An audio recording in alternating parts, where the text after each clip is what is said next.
in this world. They resound with God's own heart. Oh, let the ancient words impart words of life, words of hope. Give us strength, help us cope. My God is on the time way. I can't keep on moving. Kani ande tsimaitsy tafita fakaiky mpamonjy mbola azonao atao fitianan Jesosy anatrao amin'ny lanitra amin'ny fifaliana mbola azonao atao fantatro fa ovy nisy mitonga fa fantatro fa efa taiky zany mbola azonao atao na mpamonolona ary ianao na mpamonolona irigiriny ary ianao mbola azonao atao zany mbola azonao atao mitonga any an-danitra mbola azonao ioarana ireo olona efa mivavaka hatramin'izay selo ny loko ny vitany mbaly parafiny maso andro milentiky mahereza ianao hatraka omilo evanjely tsara nilaitsiko ao anatiny mafina seonanao miarebeny voninariny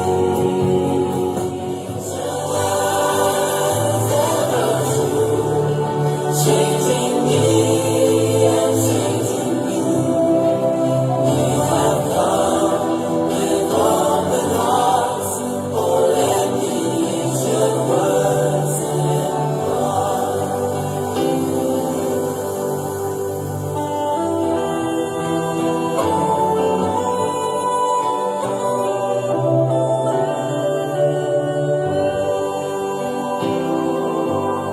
Halleluja.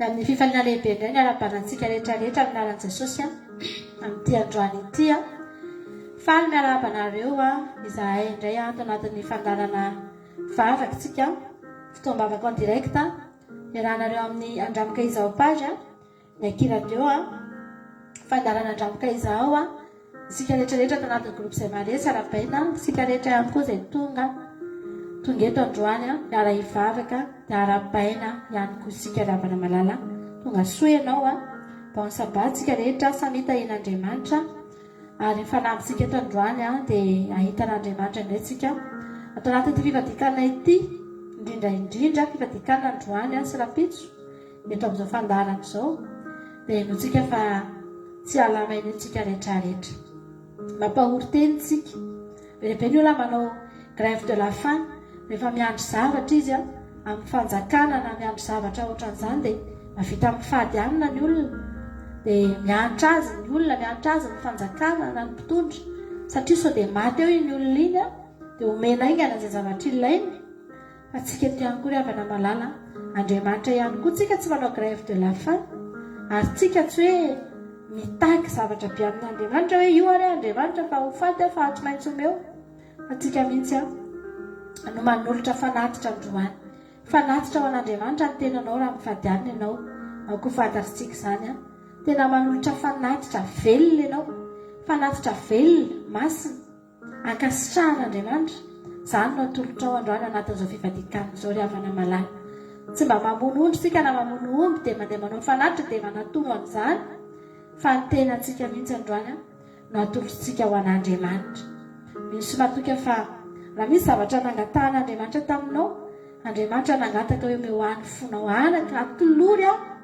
ny fonao ten'Andriamanitra dia milaza atolory ny tenanareo ho fanatitra velona ho an'Andriamanitra amasino ny tenanareo ho an'Andriamanitra sy ny sisa tsy miresaka fa tsy ny tenantsika sy ny fotsika ny tenin'Andriamanitra raha havana malala rehefa manolotra fanatitra ho an'Andriamanitra sika dia izany foana mba tian'Andriamanitra atolory ny tenanao atolory ny fonao fa izany ny tena zavatra mba tena tiano azy eny aminao eny ataontsika izany androany ary sitrapon'Andriamanitra zavatra ataontsika izao dia lehibe ny olona mety tsy te hifady anina ary mety gaga hoe ianao ve efa ao anatina fahoriana ohatrao dia mbola lozanao hifady anina koa ny aretina rehefa jereo dia vao may hifady anina ko tsy vao hoe grave be io aretina io ny sakafo ara zara raha fa mba efa mihinana ve dia mbola ifadiana indray no maika tsy misy tsy ry havana ao anatin'ny fifadikanana mihitsy o le ilantsika tao anatin'ny jingle teo manao hoe ao anatin'ny mafy no asehony anao ny voninahiny ka ny fifadikanana dia mafy zavatra mafy io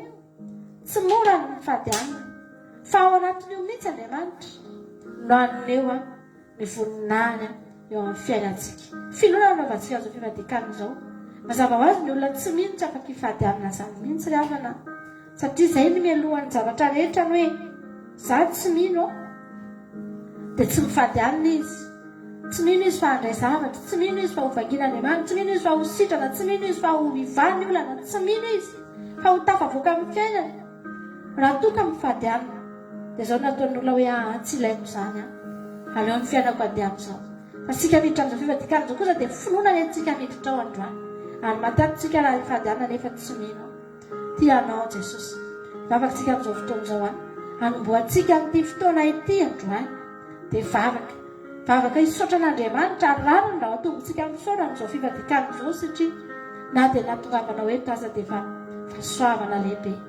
vavakantsika ry havana malala tsika hitondra ny fotsika hisaotra an'Andriamanitra androany hoeto mihitsy ho fonao io aza mbola mitara ela aloha ianao aza mbola mangataka aloha ianao aza mbola tonga ianao dia miteny hoe Andriamanitra ho voninjeo Andriamanitra jereo ny fahoriako jereo ny zavatra manjoa Andriamanitra tsy mbola zany aloha no entinao eto androany fa ny voalohany indrindra ataontsika ry havana ataontsika hisaotra an'Andriamanitra saotra an'Andriamanitra ianao fa ninona zavatra tokoa mety nandalo ho ady ianao fa tavy havana fa raha tsy maty ianao mbola tsy potika amin'ny fiainanao dia satria Andriamanitra ny mbola nitantana anao ry havana malala mbola tonga eto ianao androany tratran'izao andro fifadikanana izao ianao androany tsy zavatra tsotro izao ary tsy zavatra kely izao fa hitan'Andriamanitra sahady ny fahafohizan-tenanao hitan'Andriamanitra sahady ny fikelezana aina ataonao halleloia ao anatin'izany fifadikanana izany atsika hivavaka saotra an'Andriamanitra tsika rehetrarehetra amin'izao fotoana izao Jehovah Andriamanitra anainay tsara indrindra sady lehibe ny masina ny anaranao no ambony ny anaranao Andriamanitra mavo indrindra ny anaranao Andriamanitra ny tsara indrindra ny anaranao Andriamanitra no lehibe indrindra satria anarana mahery izany anaranao izany Jehovah Andriamanitra anarana lehibe izany anaranao izany Jesosy Kristy tompo halleloia ary izany anarana izany androany no antsotsona entiny indray tsy tsahatra ny andrean'izany izay ao anatin'ity fotoana androany ity ao anatin'izao fifadikanana izao Jehovah Andriamanitra tena hoe izany anaranao izany foana horeo antsofinay eo Jehovah Andriamanitra hoeno eny ambavanay eny halleloia hisandatra eto ny anaranao misaotra anao izay Jesosy misaotra ny amin'ny fitantananao misaotra ny amin'ny zavatra rehetra na dia ny fanomezanao anay fahasalamana aza ka ahafahana miatrika an'izao fifadikanana izao zava-dehibe aminay izany Jehovah Andriamanitra raha marary moa izay Jesosy nefa hifadianana tahaka ny ahoana ny mety toetranay mety vatanay entinay miatrika an'izao sabata izao Andriamanitra fa misaotra anao izay fa ny fahasalamana efa nomenao anay Jesosy aniery sy ny tanjaka efa nomenao anay sahady vao nanaovanao izao fifadikanana izao zay dia efa nirotsaka tao anatinay ny hery Andriamanitra satria sitraponao izao Jesosy misaotra anao ny amin'ny fahatongavanay eto androany misaotra anao ny amin'izao sabata masina izay omenao anay izay indao Andriamanitra omenao anay izany satria tianay ianao halleloia misaotra anao izay Jesosy misaotra anao ny amin'ny zavatra rehetra izay nitantananao ny fiainanay tsirairay avy isan-tokantrano isan-batan'olona ny membre ny famianay rehetra Jesosy hatrany amin'ny zanakay ny vadinay na ny voakana ny niditra ny lalana rehetra nalehanay tamin'ny herinandro iny tsy nisy hitanao reny fa nitantananao anay avokoa Andriamanitra misaotra ny amin'ny famindramponao ny amin'ny fahasoavanao izay tsy mitsahatra mirotsaka aminay tsirairay avy tsy mitsahatra ny midina aminay tsirairay avy ny famindramponao mbola mahavelona anay tahaka an'izao Andriamanitra misaotra anao izay ny amin'ny olona rehetra izay tonga eto ihany koa manaraka ny fandarana Jesosy eo hisaoranay anao avokoa reny ianao no nitantana an'izy reny ianao no nitantana an'izy reny tamin'ny tanànkavana ny fahamarinanao halleloia ary tonga eto izy reny Jesosy nangatanay androany Andriamanitra ny fanatrehanao hidina amin'ny sambatan'olona ny fanatrehanao hididitra any anatin'ny varavarana tsirairay avy izay manokatra ny fony sy ny saina amin'izao fandarana izao mijery ny telefona ny Andriamanitra miondrika mijery an'izao telefona izao Jesosy manaraka fandarana fa hiditra ao anatin'izany ny tongotra ao, hiditra ao anatin'izany tokantrano izany, hiditra ao ambaravarana ny olona tsirairay avy Andriamanitra ny fanatrehanao tahaka ny tara-pahazavana Jesosy mivoha varavarana dia miditra ao tara-pahazavana, miditra ao anatin'ny tokantranonay fa mihoatra lavitra noho izany no hidiranao any anatin'ny tsirairay avy amin'ity androany ity. Amen ny tokantranonay, amen ny fonay tsirairay avy Jesosy. Velarinay ho anao avokoa ny mombanay rehetra androany. Velarinay ho itsahanao Jesosy, ny lambanay ho itsahan'ny birikinao tahaka ny olazananao hosana hosana. Rehefa niakatra teo Jerosalema ianao Jesosy, namelatra ny lambany avokoa ny olona rehetra izay nahita fahasoavana, izay nandray fahasoavana, izay nandray valombavaka avy taminao. Andreto koa izay androany mba hamelatra ny lambanay eo anoloanao, ho itsahanao andehananao amin'ity androany ity, hisandrata ny anaranao. Halleluja. Misandrata Jesosy. Misandrahata amin'ny voninahitra ianao, misandrahata amin'ny voninahitra ianao, misandrahata Jesosy Kristy Tompo amin'ny voninahitra ianao. Halleluja. Amen. Halleluja. Raisitsika amin'ny fiderana, raisitsika amin'ny fifaliana. Halleluja.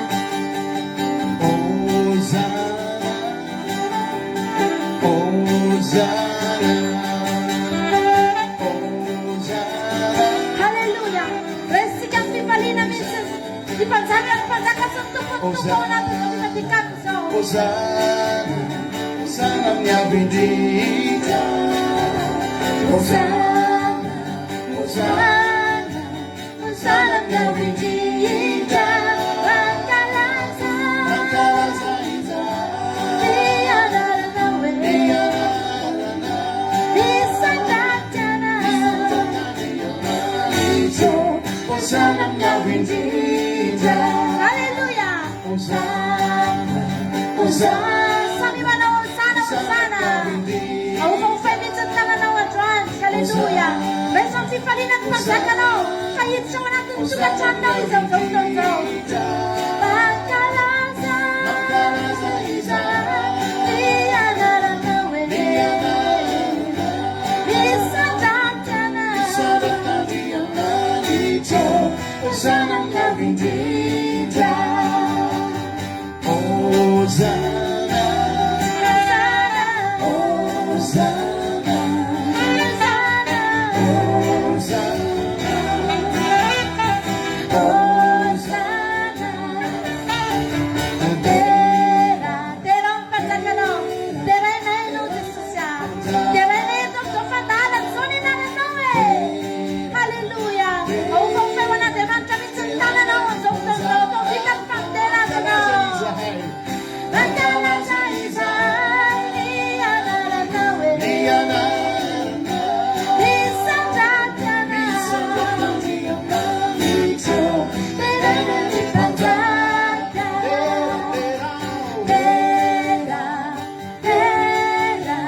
terana di pantaka,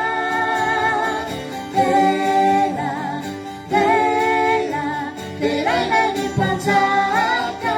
Mancalaza, Mancalaza Isa. Lianaranawe, Lianarana. Isandatiana, Isandatiana.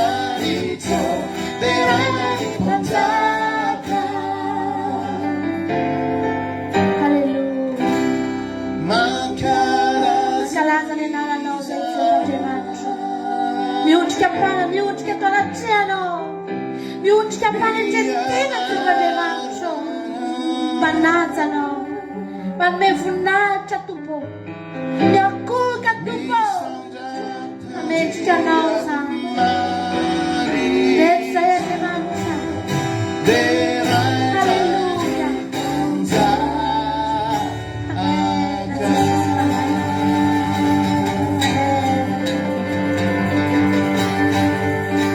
Jesosy, miakoka eto anatrehanao izay Jehovah Andriamanitra. Miakoka eto anoloan'ny seza fiandriananao. Le seza fiandrianana ho indrindra Tompo. Le seza fiandrianana tsy mitovy amin'izaniza Tompo. Le seza fiandrianana tsy eto an-tany Andriamanitra. Le seza fiandrianana any an-danitra. Any amin'ny lanitra ny lanitra tsy takatry ny saina Andriamanitra. Any ny fahalembiazanao Andriamanitra. Misandrata Jehovah Andriamanitra. Mahatsiaro loatra izay amin'ity androany ity fa kely iray manoloana anao Andriamanitra. Mahatsiaro loatra Tompo fa kely sy bitika manoloana an'izany voninahitra ao izany. Mahatsiaro loatra Jehovah Andriamanitra fa tsy mendrika anao akory Andriamanitra. Misaotra anao izay Jesosy. Izay ilay olona tsy tokony ho jerenao akory Andriamanitra. Tahaka ny ahoana moa Andriamanitra ny avo ny fisainanao sy ny fisainanay. Ny elanela ny fisainanao sy ny fisainanay. Ny elanela ny fahalebiazanao sy izao mba fisiana izao Andriamanitra. Lavitra dia lavitra Tompo. Ny elan'Andriamanitra. Manambara ny fahalebiazanao ny zavatra rehetra Jehova. Raha milaza ianao fa ny arivo fotoana aminay dia tahaka ny ray andro aminao. Manambara izany fa lehibe loatra ianao Andriamanitra. Tahaka ny mahita an'ireny bibikely izay miaina ao anatin'ny fotoana fohy, miaina mandritra ny 2 volana na 3 herinandro dia maty. Tahaka an'izany ny fahitana ao anay Andriamanitra. Ary raha ny teny Davida manao hoe olitra nampihoatra ny tenany tamin'ny olitra Tompo, dia tena marina ny tenin'i Davida. Fa raha manoloana anao izay dia tahaka ny olitra kely. O Jesosy eo mielona sy mandalo eto amin'ity tany ity mba toerana misy anay. Izany mba zavatra ataonay Tompo tahaka ny mielona, tahaka ny ndray mpimaso aminao mba handalovanay eto Andriamanitra. Fa ianao ilay Andriamanitra lehibe sy avo indrindra. Tsy takatry ny saina ny fahalebiazana, tsy takatry ny saina ny voninahitra. Fa avo indrindra ianao Jesosy. Midira amin'ny voninahitra ianao amin'izao fotoana izao Andriamanitra. Midira amin'ny voninahitra Tompo. Eto amin'izao toerana misy anay izao. Omenay ianao ny fiderana rehetra izay vokatry ny fonay, izay takatry ny sainay Andriamanitra, izay azonay tenenina sy lazaina Andriamanitra. Omenay ianao izany androany. Aleluia. Andriamanitra tsara ny Andriamanitra. Misaotra Jesosy. Aleluia.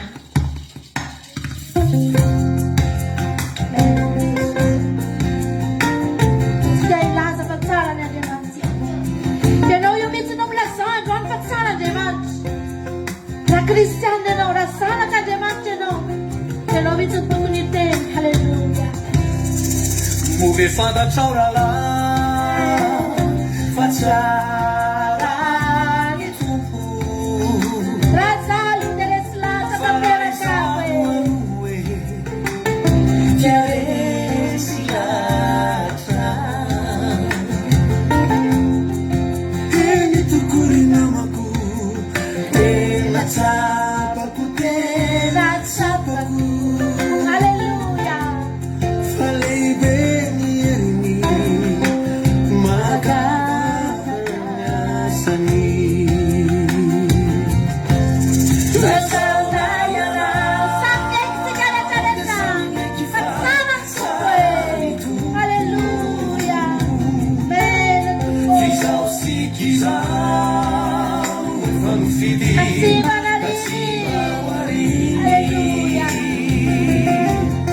ny zanan'ity Fanafody. Rafitra hoaisoanao.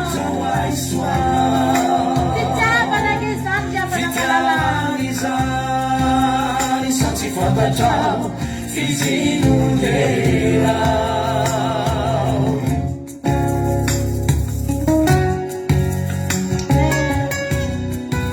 Matsapy izay fa tsara ianao Andriamanitra. Sampanay anaty fotsiny izany fa tenenina iny ababanay Andriamanitra. Resy lahatra amin'izany ny fananay. Resy lahatra amin'izany ny fonay. Aleluia. Amen Tompo.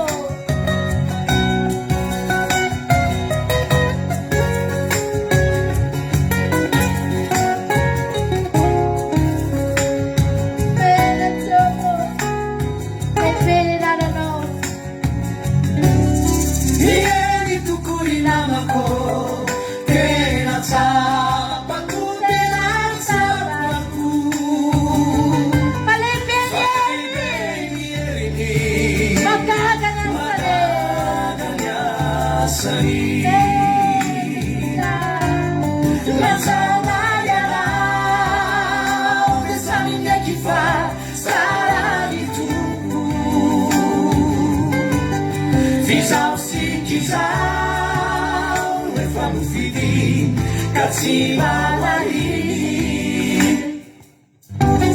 ny zavany tiany hoe farafony avotrao aisoanao fitiavany zany sao tsy fantatrao fizinodernao fitiavany zany sao tsy fantatrao fizinodernao fitiavany zany sao tsy fantatrao fizinodernao.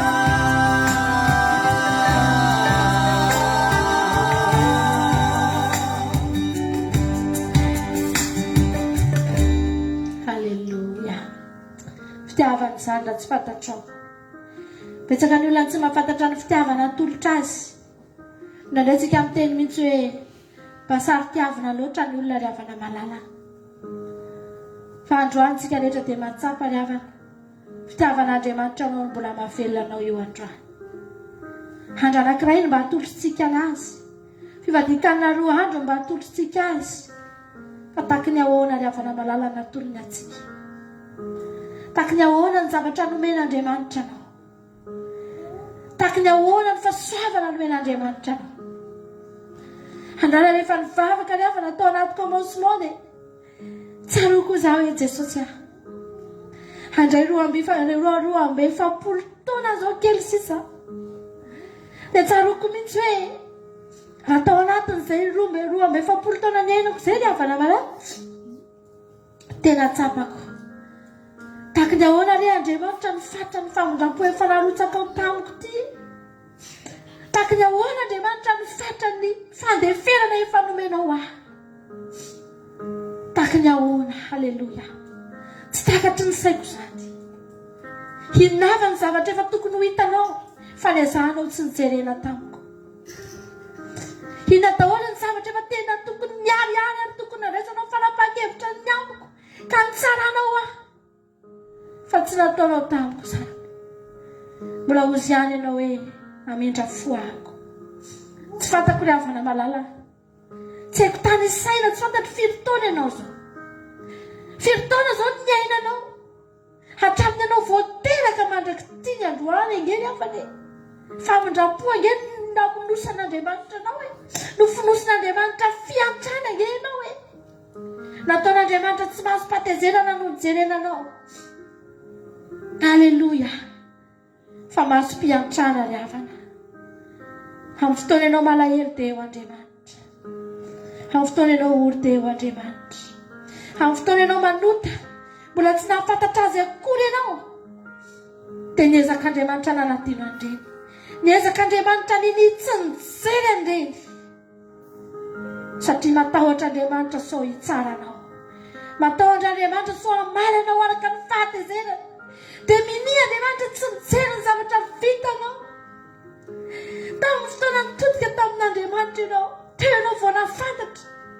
Teo ianao vao nahalala fa mila mibebaka kay ianao. Haika ianao mila miala amin'ny ratsy fanao. Fa talohan'izany ianao tsy nahafantatra an'izany. Fa Andriamanitra efa nahafantatra anao ry havana malala. Fitiavana ange zany e. Taky ny ahoana zany fitiavan'Andriamanitra antsika izany ry havana. Tsy ataontsika tsinitsiny izany androany. Antsika vao fahatsika mandrakizay. Tsika anatiny azy amin'izao fotoana izao tena tsy misy raisina.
Dia mafantatra rehefa misy zavatra ataontsika andreny zareo fahiny zareo vazaha dia misy tenitenen'izay indraindray tsapany ianao hoe nanao service taminy tsapany ianao hoe nisy zavatra nataonao anazy dia zao no mba tenen'zareo hoe je ne vous remercierai jamais assez ozy izy ohatran'ny hoe na oviana tsy ampy mihitsy ny saorako anao tamin'ny zavatra nataonao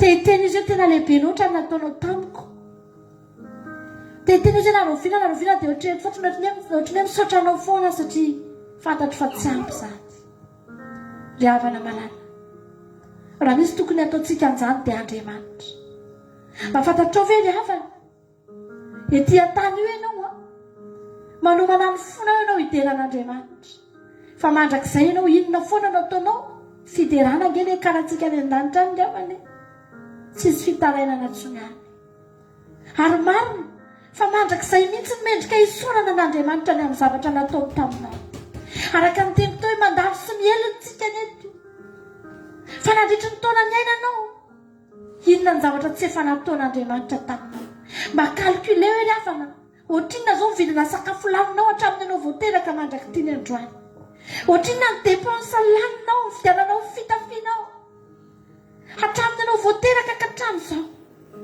mbola tsy nahay nitady vola kory ianao mbola tsy nahay niasa kory ianao mbola tsy nanana diplôma na fahaizana ianao fa ninana foana ianao nitafy foana ianao halleloja io ianao io androany tonga eo ry havana malala tsy ampinao vinanao vina ny fisaorantsika n'Andriamanitra zavatra teneniko anao androany hoe andao fotsiny tsika hanompo azy fa raha nytany fiainanao hatramin'izay izy tsika rehetrarehetra reto nge ry havana miliardera daholo nge tsika ry havana malala sao dia mieritreritra ary ianao hoe fa tsy miliardera ianao io miliardera nge ianao ry havana efa amina miliara zay ny laninao mandra-pahatonga anao tonga amin'ny taona misy anao androany io miliardera ianao aza manonofy an'izay ianao za Andriamanitra tena mba te hanana miliara efa nanana ianao fa efa miliara no zaren'Andriamanitra taminao mandrak'androany avana malala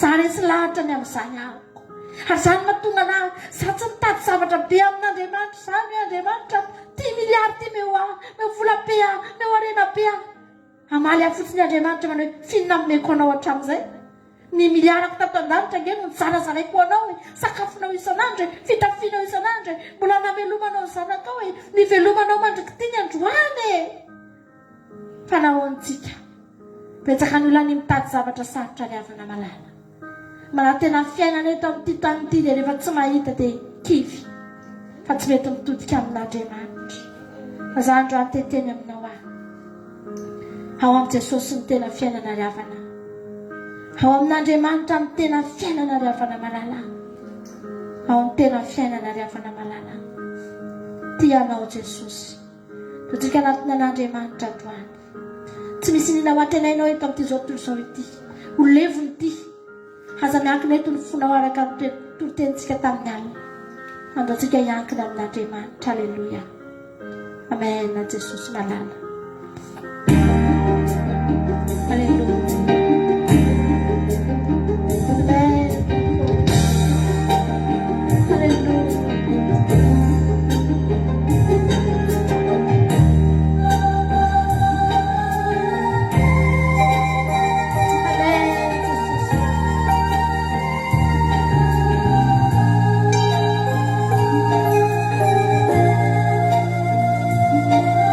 Hallelujah.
ezi anafakana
Manekenao androandry avana.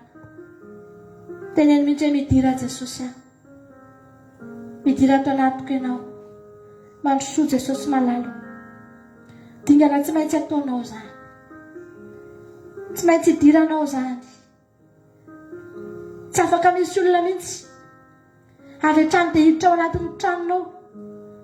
Na dia olona farak'izay mpanao menazy mahay, mpandamina trano farak'izay mahay, manao asa maimai-poana, dia andamina saina dio an'io tokantranonao io. Fa tsy afaka miditra ao zany olo zany raha tsy mitenenao hoe midira. Mandrosoa dia avimba dioviny trano. Avimba ataovy alamininy ato anatin'ny tokantrano ato famokorotana loatra. Tsy afaka miditra ao ny olona riavana malala.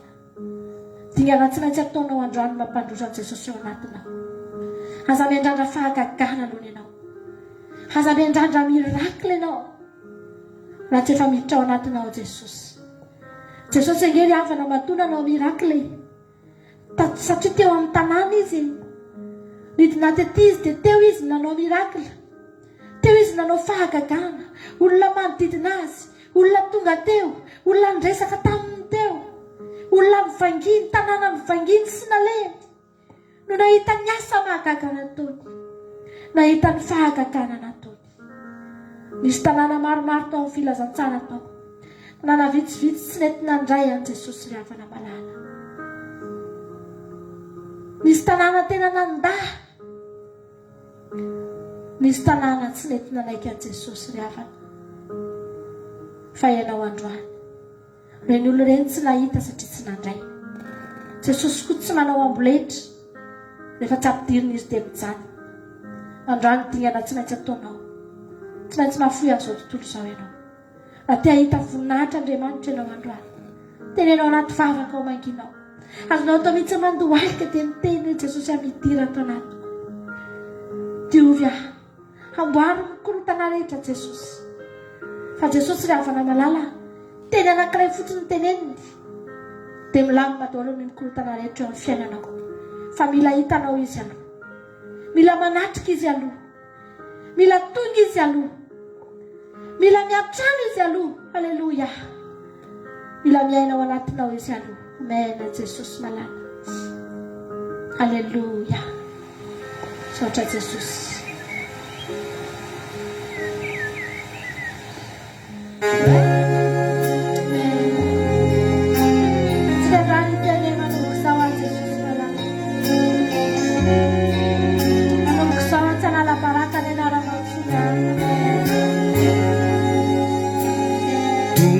Fantatrao ny amigo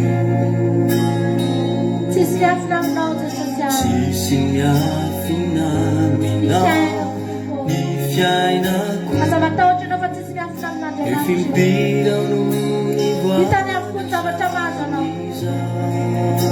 Tsy mila mikaroko koa ny Andriamanitra fa mijery anao fotsiny izy. Fantany ny fombanao. Aleluia. Itoera Jesosy ato anatiny fomba. Amboarintenanao mihitsy ato anaty fahatabany. Aleluia. Kalevony izaho dia izaho zay tsy asa tananao efa helako maleriny ara-dalànanao. Ratsy foana no misosoka. Ratsy maintsy misosoka namana. Tandroana da malay koresiny ratsy ianao. Materena andrany. Tira Jesosy ao anaty. Ora lava ratsaraka aminao.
Malaiky anjakan'i Jesosy ny fiainanao ry havana.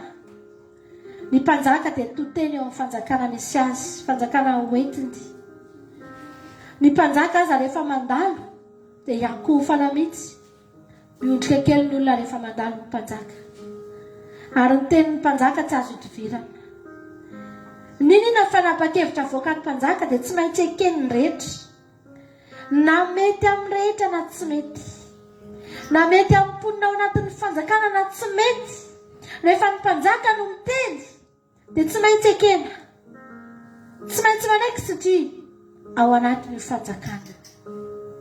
Ry havana malala, raha ao anatin'ny fanjakan'Andriamanitra ianao, ny olona atao hoe ao anatin'ny fanjakan'Andriamanitra ry havana dia olona manaiky izay lazain'ny mpanjakany. Tsy manisy ady-hevitra an'izay tenenin'ny mpanjakany. Rehefa miteny Jesosy, raha Jesosy ny mpanjakanao dia manaiky ianao. Halleluja. Rehefa miteny Jesosy dia ekenao. Izany no atao hoe olona ao anatin'ny fanjakana. Tsy vita ny teny fotsy izany. Tsy misy mihitsy hoe olona any Madagasikara dia teny hoe izaho mipetraka any Frantsa, izaho nge monina any manao compte, afaka manao compte Facebook fotsiny dia miteny hoe izaho izany dia mipetraka aty Frantsa nefa ny zavatra rehetra aty tsy isy fantany akory. Tsy ao anatin'ilay fanjakana akory izy. Fa tsika ry havana malala, betsaka ny kristianina miteny hoe izaho ao anatin'ny fanjakan'Andriamanitra. Fa ny tena marina mbola eny amin'izao tontolo izao ihany ka izy. Fa ianao ry havana, ho eto anatin'ny fanjakan'Andriamanitra ny tenanao, ho eto anatin'ny fanjakan'Andriamanitra ny mombanao. Halleluja. Ny aminao manontolo mihitsy sy ataovy manaiky ny mpanjakanao, fa manana mpanjaka ianao. Ary mpanjaka tsy mba ratsy fanahy, mpanjaka tsy mihevitra fa tsy azo ny vahoakany, mpanjaka tena mora fo, tsy miavona po, mpanjaka tsy manasazy lava, mpanjaka be indra fo, mpanjaka tena tsara ry havana malala. Izany ny mpanjakanao izany.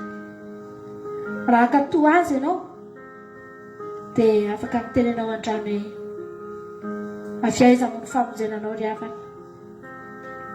Avy amin'ny lalana Jesosy Kristy, avy amin'ny Jehovah Andriamanitra mpanao ny lanitra sy ny tany, avy amina ny famonjenantsika rehetra rehetra. Tianao Jesosy. Ninona zavatra lalovanao androany? Mety misy sendra tonga eto ao anatina olana mafy mihitsy izany olo izany. Izaho mbola teteny aminao ry havana, Jesosy ny vahaolana io. Jesosy ny vahaolana io. Aza mitady olona be dia be ianao, aza miezaka mikaroka zavatra be dia be, fa Jesosy ny vahaolana menanao androany. Halleluja. Ekeo Andriamanitra dia ho hitanao fa ho mora aminao ny miaina, ho vitanao ny hamakivaky an'io ranomasina manonjy, fa miaraka amin'ny Jesosy ianao ry havana malala. Ny zavatra fantatrao dia tsy maintsy mitony. Halleluja. Tsy maintsy mitony. Halleluja. Saka tsy izany zavatra ihany Jesosy sady so ihany Jesosy sady teo ianao, so ihany fa eto ianao Jesosy ihany. Eny Jesosy amin'izao fotoan'izao, nataony amin'izao fotoan'izao manositra tanana izy, mamelatra ny tanana izy, mandray ny entana izay rehetrarehetra maniditra, manome entana, manolotra mivesatra, manolotra zava-mavesatra.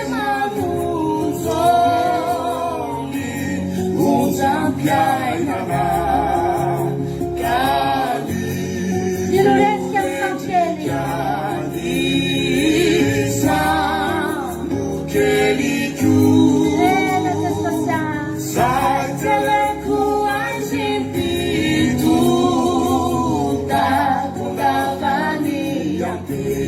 Isare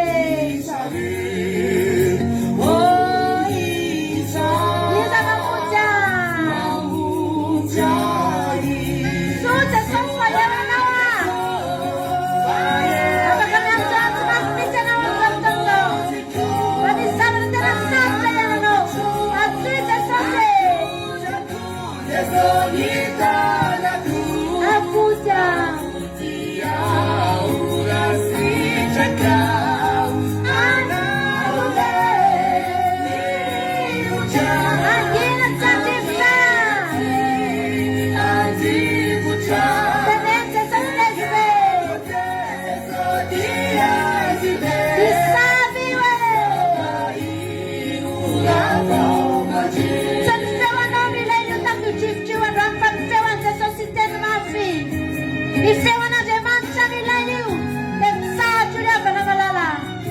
Hallelujah.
tery anao ry havana malala raha mifady anina ianao tonga eto na tsy mifady anina koa ianao mety sambana ianao vao tonga eto tsy manin'izany fa zao ny fandresena mbola tsy teraka ianao dia efa voasoratra ho antsika ny fandresena tamin'ny andron' Jesosy angery havana tamin'ny andron' Jesosy angery havana malala dia efa nivakiana tao anatin'ny tempoly ny bokin'i Isaia efa voasoratra ny testamenta taloha mbola tsy nisy antsika rehetrarehetra reto efa voasoratra tao avokoa ny teny fikasana izay holovaintsika ry havana mbola tsy nisy akorintsika rehetra zany havana hitrovavolombelona kely aminao tamin'ny fivadikantsika farany teo talohan'ity fivadikana androany sy rapitso ity dia nanao listsika tao anaty groupe tamin'izay rehefa natao ny liste dia samy nangataka hoe reto avy ny zavatra tiako tanteraka dia maro tamin'ireny no efa tanteraka ary za mio fa tsy zaharery fa tsika izay tao anaty fivadikanina dia maro tamintsika nandray valim-bavaka mba tsy tenenako hoe tsika rehetrarehetra dia samy nandray fahasoavana avokoa tao aorianandreny fa zavatra anankiray no ijoroko vavolombelona aminao androany za rehefa nanisy fotoana talohan'ny fivadikanina iny dia nisy aretina izay nahazo anahy dia za koa aretina tsy mpahazo anahy taloha mihitsy le izy fa tsy haiko hoe rehefa melehibe ve dia lasa voan'le izy fa nisy hitanao le apnée de sommeil reny le sepotra reny misy fotoana bloqué ny respirationnao dia amin'ny alina mijanona zany io fonao io tsy mitempo mandritra mandra-pataitra anao nefa ianao ndraindray anaty toromaso laninao dia misy fotoana le izy tena mahatra segondra vitsivitsy mihitsy izay ianao voataitra dia tonga dia misenty be mihitsy midobodoboka be fo dia misentosenty be mihitsy tsy haiko izay efa voany tsy haiko izay mahafantatra an'ireny aretin'ireny mety misy koa eto voan'ireny dia zany misy fotoana vo dia nisy olo anankiray koa fantatro vo dia mitondra appareil mihitsy ny olona io satria makany amin'ny dokotera dia mividy appareil izay dia apetraka ao anatin'ny vava ao le izy rehefa matory dia rehefa misy an'iny appareil iny zany dia tsy tratra an'le izy ianao fa zany fa na tsy neritreritra ho any amin'ny dokotera volana vitsivitsy nahazo ko an'io aretiny io dia zao fotsiny ao anatin'ny saiko io za hoe satria hitako zany le izy hoe misy risque-na mortalité betsabetsaka ihany ny pourcentage ao anatin'le izy zany hoe tratra an'le sepotriny ianao dia tsy miverina ntsony ny fonao tsy miverina mitempo ntsony dia zalavana zao tao anatin'ny saiko Jesosy io foko io anao io rehefa maty zany mitsahatra ny foko dia mitsahatra zany dia ina moa zany fa dia mody any aminao Jesosy dia tapitra zany ny fiainako eto za tsy ho any amin'ny dokotera za tsy natao hitondra appareil zany za tsy tia an'izany ho any amin'ny dokotera dia hitondra appareil dia apetrako tsy mety amiko zany Jesosy fa ny foko io mila milamina tsara io amboarinao io dia zay nangatahako tao anatin'ny fivadikanina dia nisoratako tao anatin'le listako hoe jereo Jesosy ny apnée de sommeil-ako izay tsara mihitsy no soratako tao dia rehefa natao ny vavaka tao anaty fivadikanina iny efa sady malezolezo ihany tamin'ny andro fahatelo tena nitondra mavaka an'le izy dia nitononona tsirairay vita ny vavaka dia taorianan'iny ry havana malala efa elela tateoriana amin'izay efa nandeha ny herinandro vitsivitsy ohatry ny tsy tsaloko kory ary le izy tsy tadidiko kory satria za matory amin'ny alina dia tsy tsaloko fa efa herinandro vitsivitsy milasa dia verina tampoka ny saiko hoe dry ary tatratra za tsy nanao an'le izy tsony eka ry havana sitra natanteraka le izy tena tsy nanao an'le izy tsony tao aorianany fivadikanina mandraky ty ny androany ary mandrak'izay tsy tratra n'izany tsony nefa nyza tsy hoe niena be mipoahako satria be dia be zany manome foroma dia manome tolotsaina hoe tsy maintsy manena tena ianao amin'io fa ny surpoids tena ratsy be mihitsy amin'ny apnée de sommeil tena misy risque be sy ny sisa dia mampiena tena mampiena zao kilao izy amin'ny kerinandro tena miezaka tsy maintsy manao régime sy ny karazana ny régime ave moa nataotao teny ihany mba tsy dia hoe misakafo be sy ny sisa fa tsy dia hoe niena be firy kilao be akory fa ny nafinaritra sitra natanteraka tsy niverina tamiko ntsony le izy matory isanandro tsy nampiasa appareil tsy nakany amin'ny dokotera satria nanasitra nanahy Jesosy za mitsory vavolombelona satria betsaka ny olona no miteny foana hoe zany Jesosy nareo zany tsy manasitra na tsisy an'izany fahagagana zany tsony tsiry havana rehefa mbola tsy ianao aloha nanaovan'Andriamanitra fahagagana dia miteny ianao hoe tsisy ny fahagagana fa ho avy ny fotoana ianao miteny mihitsy hoe tsisy ny fahagagana ahita ianao ary eo ianao vao hiteny hoe haikay misy tapoka le izy fona aminao a Jesosy fa zana ny ratsiranao fa haikay misy ny fahagagana miavana malala mira herin'Andriamanitra ianao ao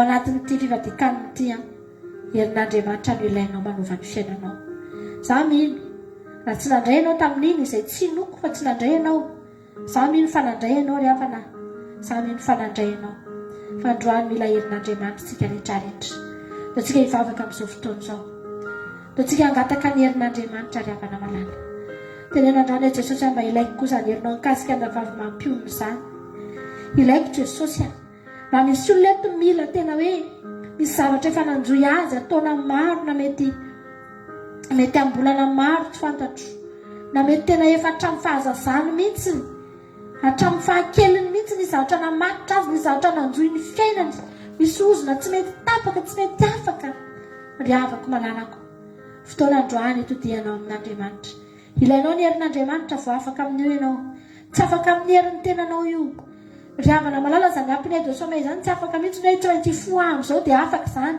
fa tonga izy rehefa amin'ny fotoana tiany hatongavana tsy vitan'ny herin'ny tenako fa vitan'ny Andriamanitra ry havana vitan'ny Andriamanitra io fa tsy vitanao dia tsika hivavaka dia teny ilaiko ny herinao Jesosy malala mila ny herinao asangato mihitsy ny tananao androany dia mitenena kasio amin'ny fanamasina esory ny aretina Jesosy afaka aminao délivrance mihitsy ianao amin'izao fotoana izao ao anaty fivadikanina ianao délivreo mihitsy ny zavatra rehetra izay mety mbola manakatsakana ny tenanao ny fandrosoan'ny fiainanao mety voasakana bloqué amin'ny alala trangany zavatra maro ny devoly dia miezaka aminao blocage ary izay no asany eto amin'ity tany ity fa Jesosy kosa dia nilaza fa tonga izy andrava ny asany bevoly zany ny asana tongavan'i Jesosy teto ry havana malala andray ianao afaka miteny mihitsy hoe Jesosy raha vako ny sakana amin'izao fotoana izao ny sakana rehetra eo amin'ny fiainako ny zavatra nanakana hatramin'izay ny ozona rehetra mety nisy tany amin'ny talazam-be anao tany tapao androany tapao amin'ny anaran'i Jesosy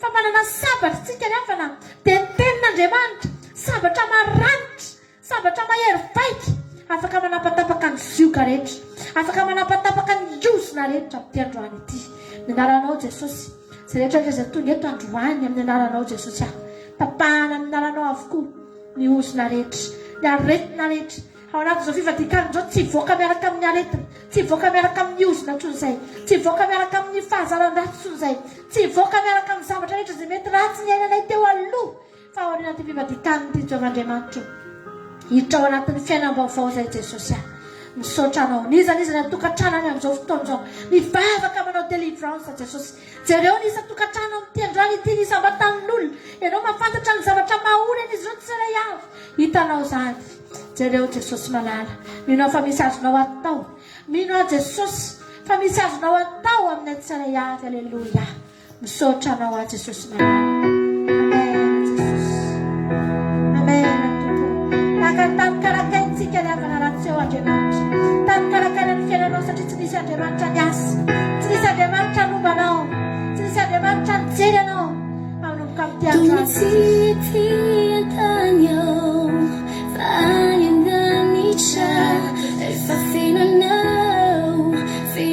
itentsika androany ilaitsika izany herin'Andriamanitra zany hikasika antsika hikasika ny fiainantsika rehetra mihitsy aleloia Sisirano feluna, si finanao, si finani amen tupo Junititi antanyo, faani andanicha, kami magkatakan palamas na ikaska sa pagkoko kaya nagkasiwang kalamas na pailay kunyerno hallelujah amen at Jesus Si finanao, si finani Ilai susha Amuntanat ka ilay kunyerno sa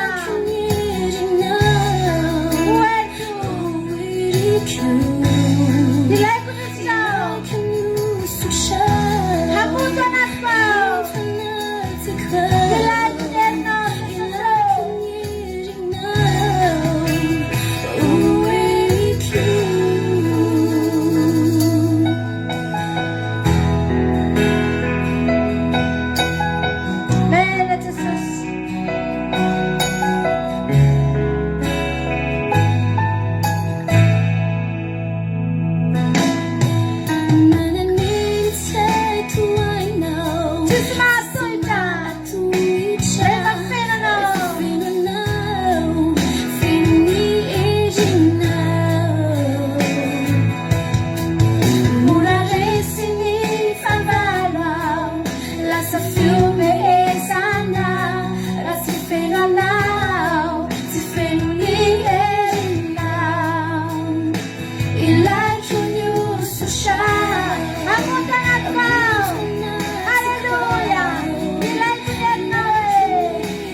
Jesosy malala.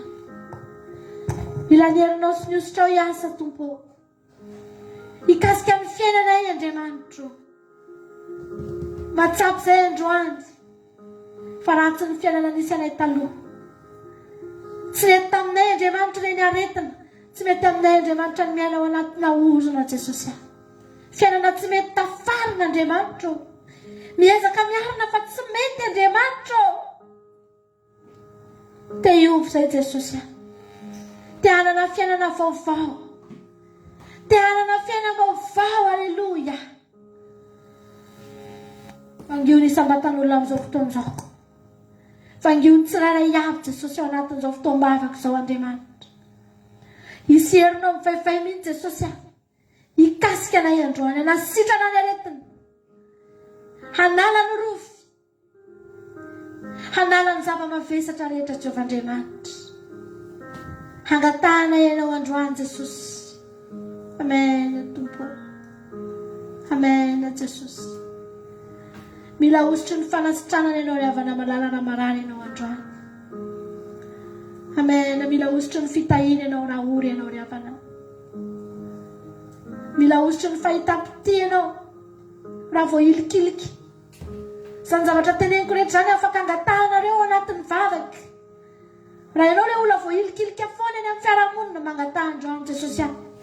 Omeo osotry ny fahita-pity ahy.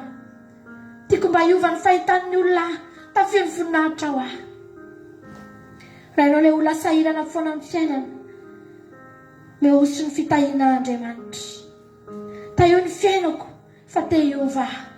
Amen Jesosy. Amen Jesosy malala. Raha ianao ilay olona teo ampiasain'Andriamanitra. Azonao ataony mangataka androany.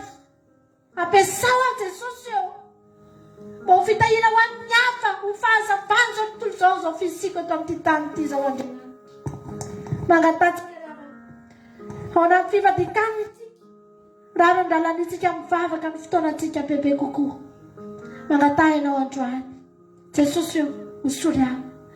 Fotoana androany angatahanao ny osotry ny fanamasina ny osotranao. Omeo fanomezam-pahasoavana voazy ny fanomezam-pahasoavana any anatinao any. Raha nisy zavatra nataonao taloha nefa adinonao. Ry havana malala. Mbola fotoana androany hamerenanao an'ireny. Raha nangatsitsika ianao avereo indray ny hafanamponao. Fa ilain'Andriamanitra mahitanao mafana amin'ity androany ity. Amen Jesosy malala. Amen Jesosy. Amen Jesosy. Angataony osotry ny fanamasina. Kasafiranao andalo fotsy ty fivadikana raha lovatriny ty androany. Asana rosoran'Andriamanitra anao. Asana rosoran'Andriamanitra anao. Halleluja. Amen Jesosy. Afaka mandohalika nitsika amin'izao fotoana izao. Mivavaka manao eny. Usury ahy Jesosy ahy. Usury Jesosy ny mpikambana eto amin'ny fandalarana tampoka izao Jesosy. Usury ny groupe izay maharesy ao. Usury ny mpanaraka fandaharana Jesosy malala. Aorianan'izao fifadikana izao dia izy tsigana izay Andriamanitra. Anatratra marika eo aloha Jesosy ahy. Fa tsy vitanay izany na tsy manositra anay ianao. Tsy vitanay izany na tsy mombana ianao. Halleluja.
Usuria. Hallelujah. Rise. Would you say I'm not run? Rise to the Father in mercy. Hallelujah. Fenuz ai tumbo. Fenuz ai de socio.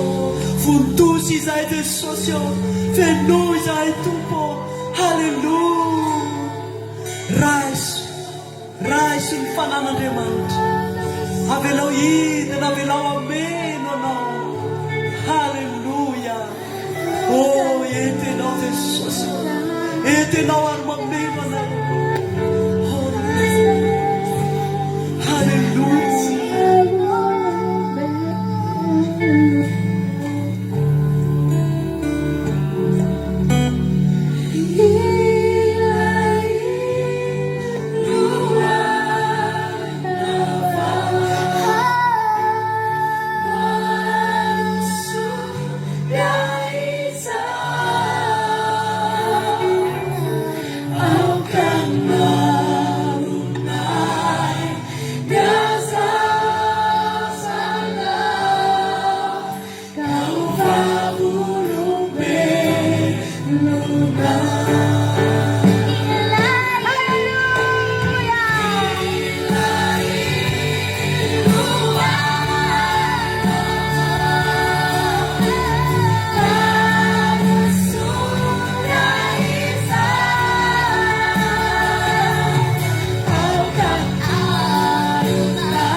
N'Andriamanitra mikasika tany amin'ny tany. Inoko izany dravana malala. Inoko izany. Ary hitondra ho any fandresena. aza manaiky ianao raha raha tsy voaka mpandresy ao anatin'ity fivadikanina ity. Alleloia. Fa zany mihitsy nahaton'izao fivadikanina ataontsika izao. Tianao Jesosy. Amara-parana ny fiderantsika. No ataontsika ty raha mahafinaritra be ty androany. Averintsika indray izy ty itentsika androany hoe mpandresy Jesosy fa manana anao ataontsika amin'ny fotsika rehetra mihitsy. Raha tena renao fa nikasika anao Andriamanitra. Raha tena renao fa tena nampidina ny fanahiny taminao Andriamanitra. Dia aza manam-panahiny ianao fa tsy maintsy fandresena ry havana malala. Tsy maintsy fandresena ny toy an'izany. Alleloia. Soatra Jesosy.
Halleluia.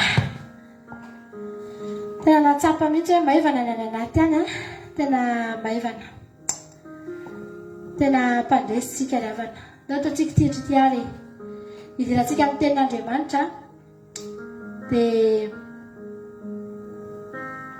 andao averintsika indray ty izy ty.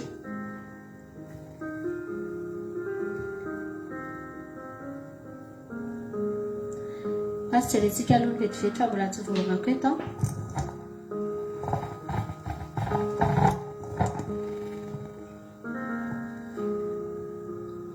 Ataontsika ty izy ty dia idirantsika antsika ny tenin'Andriamanitra. Hiditra ny tenin'Andriamanitra tsika ao anatin'ny tirity anao zany miomankomana handray ny tenin'Andriamanitra. Alleluia. Somary lavalava ny fidelana antsika androany fa tsy maninona mihitsy zany satria ao anaty fivadikanina tsika dia androany tsika no manana hery tena ny vavahana sy ny mana otreny dia nataontsika aloha androany rapitsika mety efa reratreraka somary makamakaina kely fa ataontsika tirity amin'izao fotoana izao ary hidirantsika amin'ny tenin'Andriamanitra nao ary.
Tenin'Andriamanitra sanira ny feony fahirahantsika amin'ny groupe sy maresy.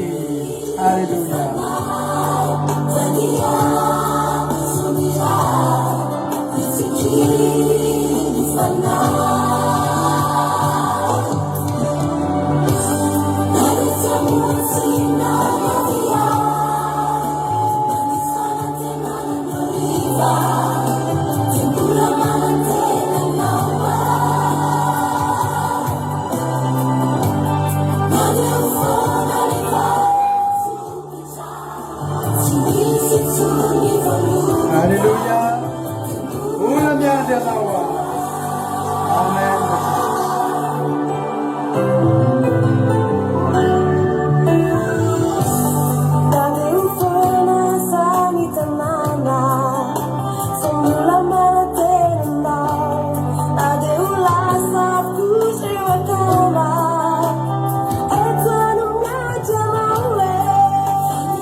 namanya ifanandao zay nampitanondry nampilasaka am'zavilasy kanefa Jehova amafisika itsony nivoady zay natao toeratreanao fomba voanisy lahatra fa nilinona am'seho dia tsy ala fa ifisitra aminao foana ty zanakao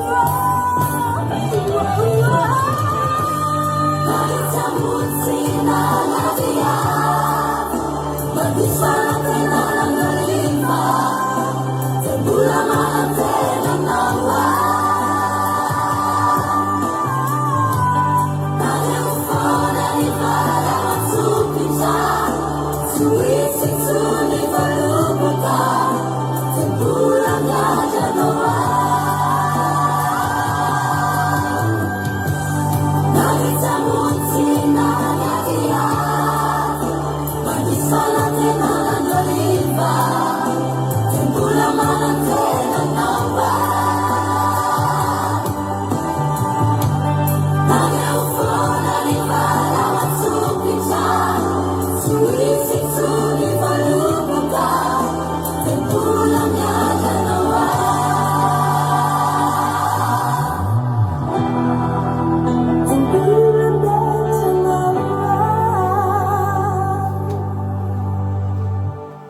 Alléluia.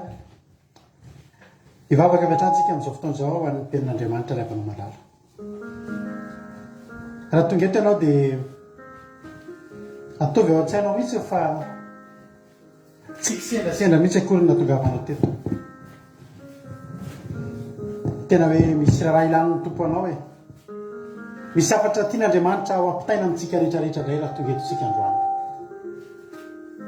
Raha tonga eto ianao androany dia ararotsy izany hoe mbola afaka manatrika ny seza fiandrianan'Andriamanitra ianao amin'ny alalan'ny fitombavaka. Misy olona mitady fitombavaka ny ambadimbadika andry fa efa dokotera ny manodidina azy. Eo ambony fandrinan'ny hôpitaly izy amin'izao fotoana izao, oksizène no mitazona ny aingy. Te-hiveran'Andriamanitra izy fa tsy afaka mihaitsika intsony na dia ny tanany ary satria efa misy fanjaitra mitsatoka ny tanany. Ary ny efitrano misy azy dia efa manakaikaiky ny tranopaty ry havana malala. Efa any amin'ilay famelomanaina efa tena farak'izay hoe atahorana indrindra. Fa ianao androany mbola velonaina salama tsara. Mety ianao rery ny ao an-tokantrano fa isaoran'Andriamanitra. Ianao rery mihitsy nataon'Andriamanitra ao ahafahanao mideran'Andriamanitra. Ahafahanao tena hoe manao fiderana miavaka. Raha te handohalika ianao afaka mandohalika. Raha te hikohaka ianao afaka mikohaka. Raha te hiteha-tanana ianao afaka miteha-tanana. Ary sitrak'Andriamanitra izany. Raha mbola manoloana anao ny tenin'Andriamanitra ankehitrindry, mbola misoka-bava ao anao Andriamanitra ankehitrindry, dia sokafo ny sofinao, sokafo ny fonao. Dia alao ny tenin'Andriamanitra hiposaka eo aminao.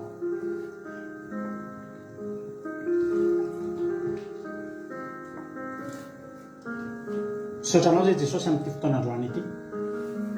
Raha mbola tafavory eto indray zay amin'ity androany ity henon'ny feonao. Mitenena Jesosy fa voninkianao anao zay. Mitenena Jesosy fa voniny zay andray ny hafatra ao amin'ity androany ity.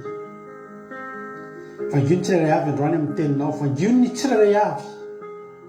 Aza velanao isiana maina Jesosy. Fa fahasoavanao anay mbola ahafahanay miheno ny hafatra avy aminao indray. Fahasoavanao anay mbola ahafahanay miatrika fitombavaka. Fahasoavanao anay izany mbola kasianao sy vanginao izany.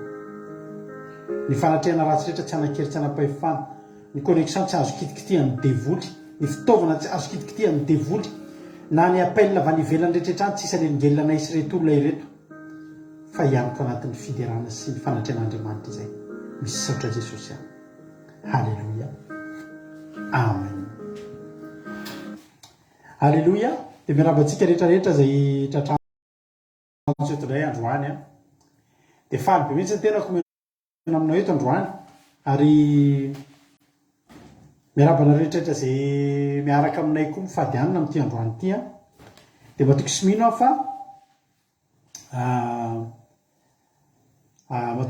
fa samy voakasika eto daholo tsika rehetrarehetra androany tsy hisy alamaina. Todika kely dia ho tahin'Andriamanitra ny tsika tsirairay avy. Matoka ry havana malala fa amoaka ny feony eto indray Andriamanitra amin'ity androany ity a.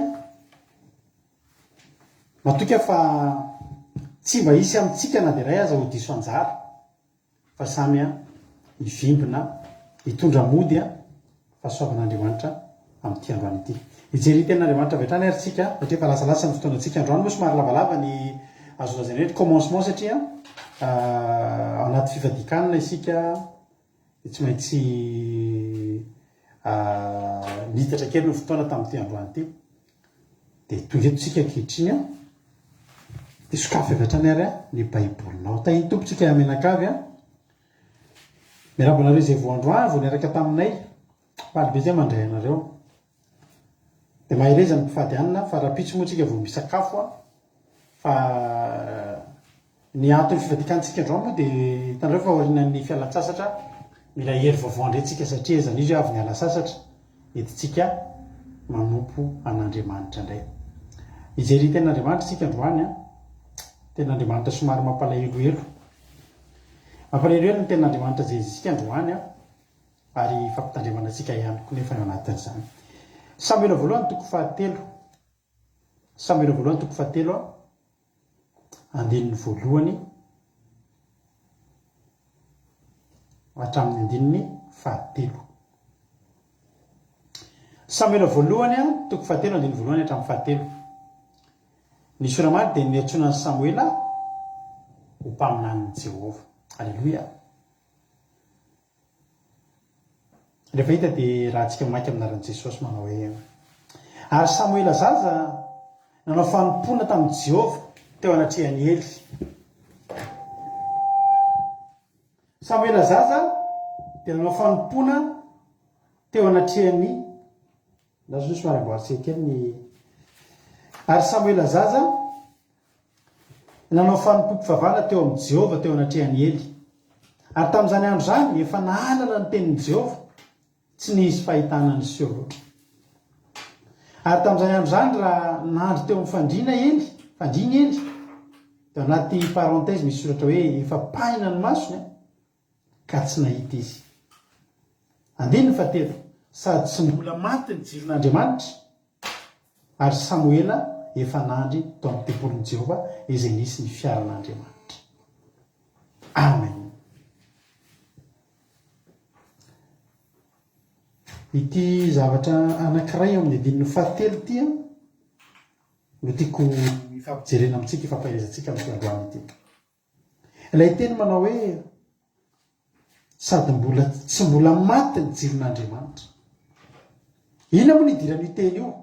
Io teny io dia mitohy amin'ilay teny momba ny Ely teo, fa tsy mitohy amin'ilay teny momba ny Samuela. Tsy nisy idiran'ilay teny anankiray hoe Samuela nandro tao amin'ny tempolin'Andriamanitra izay nisy ny fiaran'Andriamanitra.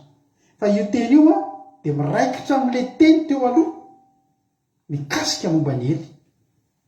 Hoy ny ten'Andriamanitra hoe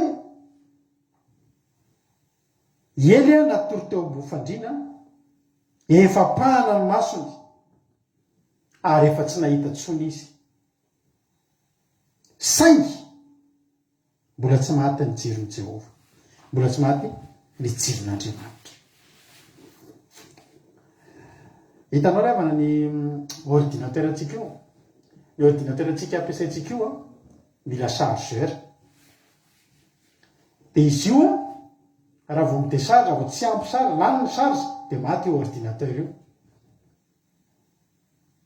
Dia miazakazaka aina antsika raha mbola te hitohy asa, mbola tiantsika hitohy andeha ny ordinateur antsika, dia atsatokontsika ny chargeur dia tsy maty ny ordinateur. Fa ny zavatra mahavariana, na dia maty herinandro, na tapa-bolana na herinandro, na ray volana na herintaona io ordinateur anao io, rehefa velominao izy io dia maninona? Dia famantaranandro miaraka amin'ny famantaranandro ihany, manondro lera mitovy ihany.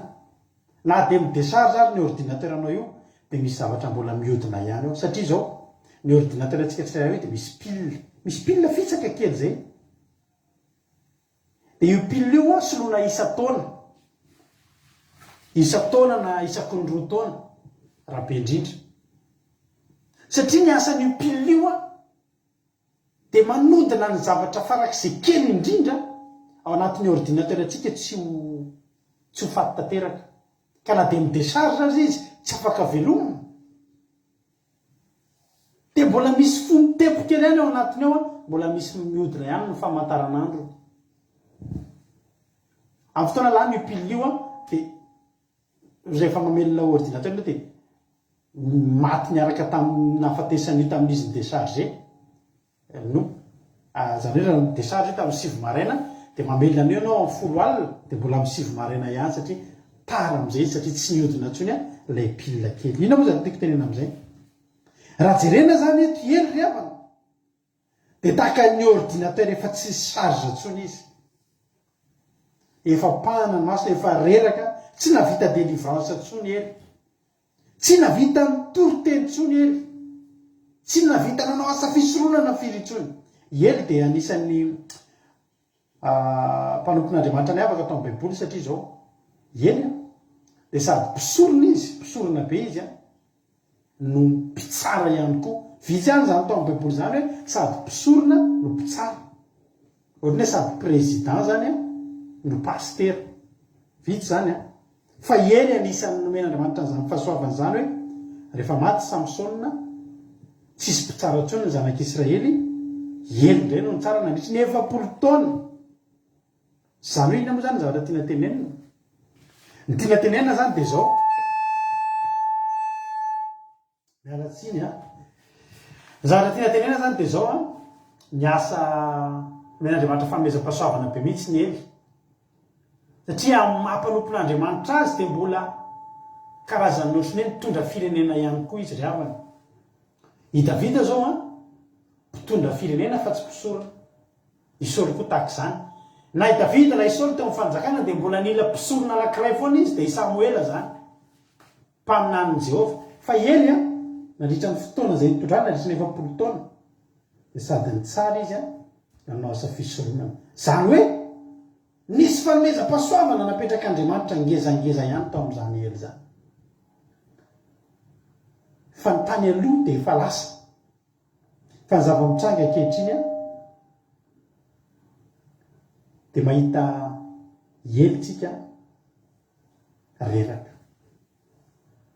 hitanao ren'le olona efa lehibe reraka eo ambony fandriana tsika olombelona dia nofotsika afaka ho reraka nofotsika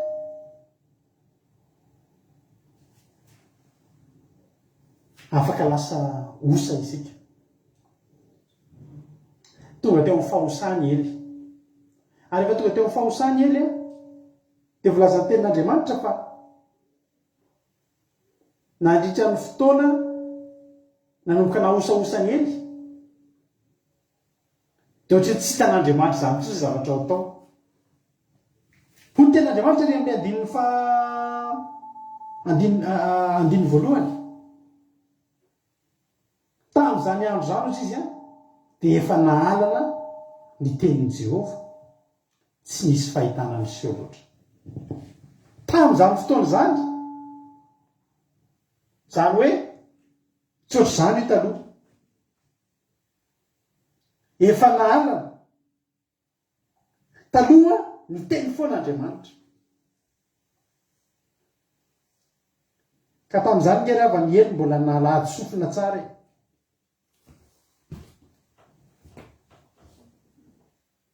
ny feon'i Jehova dia nenona amin'ny alalan'ny sofina ary ny fahitana rehefa mitentsika fahitana dia jerena amin'ny alalan'ny maso fa tamin'izany fotoana zany ely dia efa reraka efa pahina ny masony efa tsy nahita ntsony izy efa voafetra ny zavatra azony natao ary efa voafetra ny zavatra azony natao dia ny feran'Andriamanitra koa ny zavatra nalefa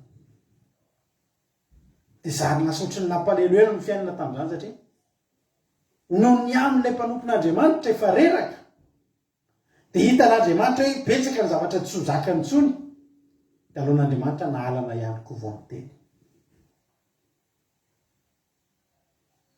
tsy mitovy mihitsy ny zavatra nianarantsika tamintsika mbola taloha sy tsika rehefa antitra misy reny tranona antitra fitezana antitra reny dia mba hampanaovina kilalao sy asa saina ihany zareo efa asa saina tsy dia makaiza ntsony efa mitovitovy amin'ny an'ny ankizy reny ny fialam-boly fotsiny fa tsy fiasan-tsaina ntsony efa vitsy ny zavatra azo ndraisana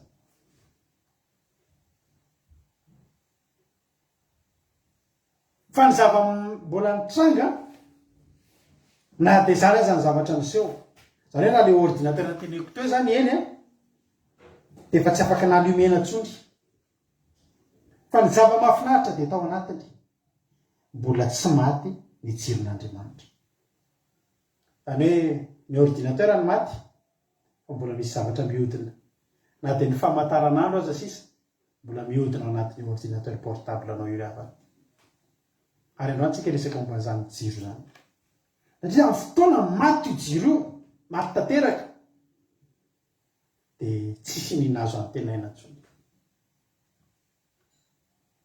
Andriamanitra rehefa nifidy atsika dia nanome atsika jiro tahaka ny ely ihany koa. Hoy ny tenin'Andriamanitra hoe na dia pahana sy tsy nahita ntsony azy ely tsy mbola maty ny jiron'Andriamanitra. Satria nahoana? Mbola tsy afaka ny ho faty ny jiro satria mbola tsy misy solony izy. Andriamanitra mila miteny, Andriamanitra mila mihetsika, fa ny zavatra manoloana azy ny olona afaka ampitenenany teny izay lazainy efa ny jiro sisany tsy maty, efa pahana ary tsy mahita ntsony ry havana. Zavatra mahafinaritra tsy Andriamanitra ny tsy nisy ho lazaina ntsony. Fa rehefa tonga hoe fotoana ry havana mandingitsika dia fantatsika tsara fa zany Samoela zany anisan'ny tena nitenenan'Andriamanitra. Tsisy zavatra tsy nitenenan'Andriamanitra ny Samoela. Zany hoe Andriamanitra zany mbola tena te hiseho, mbola te hampahita fahitana. Fa tsy niankina tamin'Andriamanitra, fa niankina tamin'ilay ampitorainy ny teny.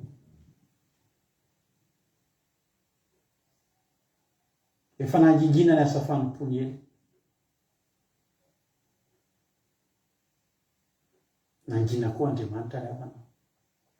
Amin'ny fahasoavany mbola tsy navelany maty amin'ny jiro.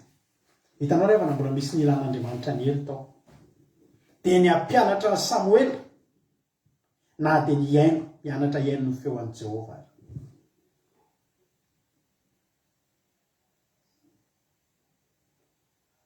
Mampalahelo rehefa tonga amin'ny fotoana maty io jiro io dia maty ny olona anankiray. Misy olona mbola afaka mandeha, misy olona mbola afaka miaina, fa ny jiro efa maty. Ary anisan'izany Saoly mpanjaka. Raha makitsika ny amin'ny tenin'Andriamanitra, androantsika hihaino tenin'Andriamanitra izay tokony hampitandrina antsika rehetrarehetra anatin'izao fifatikanana izay ataontsika izao. Maky tenin'Andriamanitra isika amin'ny Samuela voalohany 5:12. Andininy 2:20. Ny soramandry ary amin'ny andininy voalohany dia hoe tsy nahatanterahana Saoly ny tenin'Andriamanitra ny amin'ny andringanana ny Amalekita sy ny nandavan'Andriamanitra azy tamin'izany. Vakiko ny tenin'Andriamanitra anaran'i Jesosy andininy 2:20. Fa hoy Samoela, sitraky Jehova moa ny fanatitra sy fanatitra latsa-drano mihoatra ny mihaino ny teny feon'i Jehova. Ny manaraka ny tsara no ny fanatitra, ary ny mihaino ny tsara no ny saporany ondrilahy. Fa ny mihodina dia toy ny eloka amin'ny tsy fankatova, ary ny dila dia toy ny manompo sampy sy terafimo. Satria nandany ny tenin'i Jehova ianao dia milaviny tsy ho mpanjaka kosa. Ary hoy Saoly tamin'ny Samoela, efa nanota, efa nandika ny tenin'i Jehova sy ny teninao. Fa natahotra ny vahoaka ka ny haino ny feoany, koa ankehitriny masiny ianao. Mamelona ny eloko ary miverena amiko, indray mba hiankofako eo anatrehan'i Jehova. Hoy Samoela tamin'ny Saoly, tsy hiverina aminao fa ianao efa nandany ny tenin'i Jehova, ary Jehova kosa efa nandanao tsy ho mpanjaka ny Israely intsony. Ary noho nihodina andeha Samoela dia nohazon'ny Saoly ny sisin'akanjony ka tritra. Ary hoy Samoela tamin'ny Saoly, efa nitriarin'i Jehova kosa ho afaka aminao androany ny fanjakan'ny Israely, ka efa nomeny namanao izay tsara aloha ianao, ary koa ny tokony Israely tsy mba handaingana hanenina fa tsy olona izy ka hanenina. Fa hoy Saoly, efa nanota ahy izao, kanefa masiny ianao mba omeo voninahitra anatrehan'ny loholoko sy eo anatrehan'ny Israely ary andeha hiara miverina amiko indray mba hiankofako eo anatrehan'i Jehova Andriamanitra ao. Ary Samoela dia niverina nanaraka ny Saoly indray, ary Saoly nikohaka teo anatrehan'i Jehova. Ary hoy Samoela, entinareo aty amiko gaga mpanjakany Amalekita. Dia gaga nakeo aminy sady falifalika nanao hoe lasa tokoa ny fangirian'ny fahafatesana. Dia hoy Samoela, toy ny nampanana ny sabatrao zanaka ny vehivavy no tsy hananany reninao zanaka kosa ao amin'ny vehivavy. Dia nitetetehany Samoela teo anatrehan'i Jehova teo Gilgala iagaga. Ary Samoela nakany rano fa Saoly kosa niakatra tany amin'ny tranony tao Gibean'ny Saoly. Ary Samuela tsy namangy an'ny Saoly intsony bara-pahafatiny fa Samuela nalahelo an'ny Saoly ary Jehovah nanenina no nanaovany any Saoly ho mpanjakan'Israely. Teto ry havana dia misy jiro maty tsy kelikely. Tsy fantatry Saoly mihitsy fa teo nahafaty ny jiro ny Saoly. Ny eny tary izy efa pahana, izy efa tsy nandretsony fa ny jiro mbola tsy maty. Fa ny Saoly indray mbola nirijarija. Raza ten'Andriamanitra fa mbola niakatra tao an-tranony izy tao amin'ny Gibean'ny Saoly, mbola niaina tao amin'ny trano mahampanjaka izy.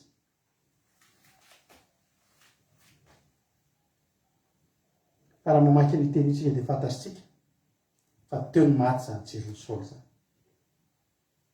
Mbola nanjaka izy fa mpanjaka tsy nisy jiro intsony. Mbola niaina izy fa niaina tsisy jiro nyrehatra intsony. Avoraza ten'Andriamanitra fa teo no nionan'izy Samuela farany. Ny eringeravana tary mbola nahalana ny teny. I Samuela tonga eo amin'ny Saoly ngeravana dia Andriamanitra miteny aminy.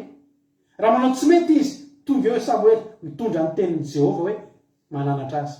Manao mety izy tonga Samuela mampahery azy amin'ny alalan'ny teny avy amin'ny Jehovah. I Saoly tsy jamba, tsy pahana ny masony, tsy antitra. Fa Samuela tsy tonga teo aminy intsony mandrakizay.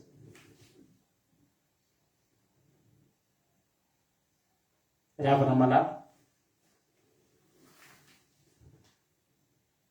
Misy olona mandehandeha mirijarija eto amin'izao tontolo izao ity. Mpanompon'Andriamanitra, olona mivavaka, nomen'Andriamanitra jiro ao anatiny, fa tsy nitandrina dia mandeha fa tsy misy jiro intsony. Maty ny jiro. Aza te hampitandrina antsika androany manao hoe alao very vola, alao mahantra fadilanovana, alao tsy manana ninonino. Toy izay maty ny jiro lavana malala. Zaravana rehefa mahita an'ity tantaran'ny Saoly ity dia tena matahotra ahy. Saoly tsy nafantatra indretinareo. Saoly zany efa tena andeha Samuela. Dia nidonginy aza mandeha moa. Aza miala amiko. Iza moa ry havana no raha tenenin'Andriamanitra za hiala aminao ka tsy teny hoe za aza miala amiko Andriamanitra. Iza ny olona tsy alahelo an'izany fanatrehan'Andriamanitra zany. Iza ny olona andeha ho falifaly misaotra fa dia lasa ianao Andriamanitra fa za ko tsy mila anao fa faly azao. Tsy ry havana. Raha olona zatra niaraka tamin'Andriamanitra zany, malahelo raha ilozan'Andriamanitra. Dia tena niangana inkesony aza mandeha ozy izy. Dia nandeha ihany Samuela. Za koa teo amin'ny toeran'ny Saoly ohatry ny inona ataoko? Tena nitazomiko. Natritra ny akanjo nitazomiko. Satria tsy tantiko izany Andriamanitra hiala eo amin'ny fiainako izany. Nanao izay ho afany Saoly nibebaka ve tsy nataony. Tena ny sarangotiny, tena nitazominy tsy navenany nandeha Samuela. Tsy diso izy raha manao an'izany. Rofotra ny akanjo Samuela, ry havana raha zany mandray ny toerana teo amin'ny Saoly. Mba nanao an'izany koa ry havana. Tsy maninona afaka mibebaka avy eo. Ny amin'ny akanjon'ny Samuela izay mety ny rovitiko. Fa tsy zakako izany Samuela, tsy ho hitako izany tsontsony mandrakizay. Tsy ilaiko ny mahampanjaka anahako. Raha tsy ho avy resaka amiko Andriamanitra. Mangingina ao anaty lapa ao aho, tsisy fifaliana ho aho io lapa soa io. Raha mpanjaka ihany aho fa tsisy Andriamanitra ny fiainako.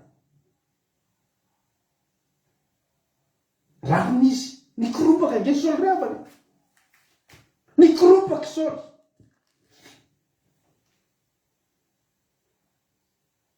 Efa nanota ozy izy. Efa nadika ny teny Jehovah sy ny teninao.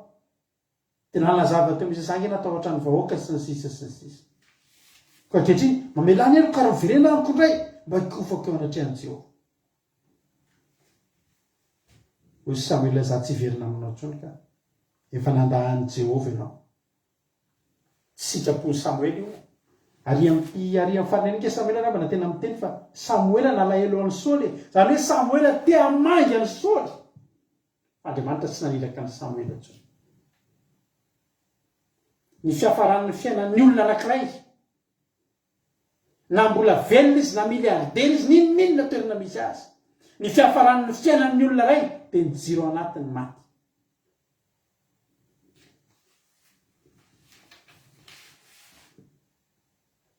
Ny zanak'Israely gavana dia tsy fon'Andriamanitra ho fatany jiro.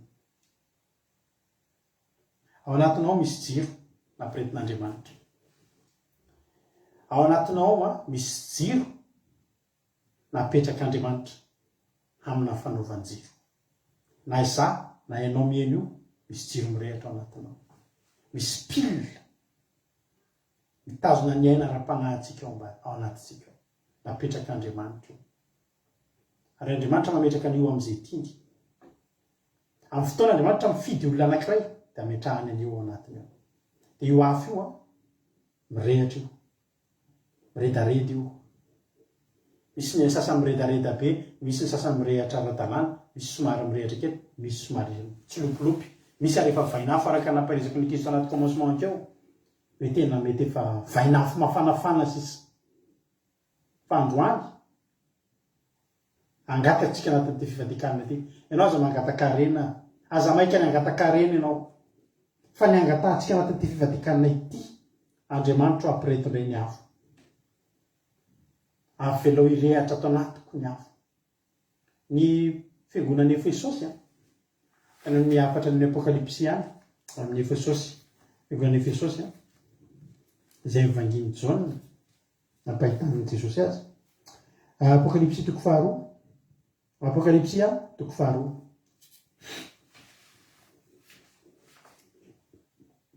Apokalipsy toko 2 andininy voalohany. Laran'i Jesosy soraty amin'ny anjelin'ny fiangonana ny Efesosy, zao no lazain'ilay mihazona ny kintana fito ny tanany, tany ankavanana sady mandeha avovoan'ny fanaovan-jiro volamena 7. Fantatro ny asanao sy ny fikerezanao aina sy ny faharetanao ary ny tsy fahazakanao amin'ny mpanao ratsy. Ary ianao efa nizatoetra ireo milaza ny tenanao apôstôly kanjo sy izy. Ary hitanao fa mpandainga izy. Ary manana faharetana ianao ka niaritra amin'ny anarako sady tsy reraka. Kanefa manateny aminao aho. Satria efa niala tamin'ny fitiavana voalohany ianao. Fitiavanao voalohany ianao. Kotsarovo izay nitoeranao fony mbola tsy lavo. Ka mibeba. Ka manaova ny asa voalohany. Fa raha tsy zany dia ho avy aminao ka hamindra amin'ny fanaovan-jironao hiala amin'ny fitoerany raha tsy mibebaka ianao. Amen. Lozy io. Lozy. Inona no tonga reto? Mpino tao Efesosy reto navita amin'ilay zavatra nitenenina mandimboka ny 12. Nikeliana amin'ny asan'Andriamanitra, nanana faharetana, sy mahazaka ny fanaon'ny mpanao ratsy. Nitoetra tamin'ny fitiavana voalohany. Ny natonga an'izany izao nisy fanaovan-jiro tao anatiny. Saingy izao ry havana malala, io fanaovan-jiro io men'Andriamanitra.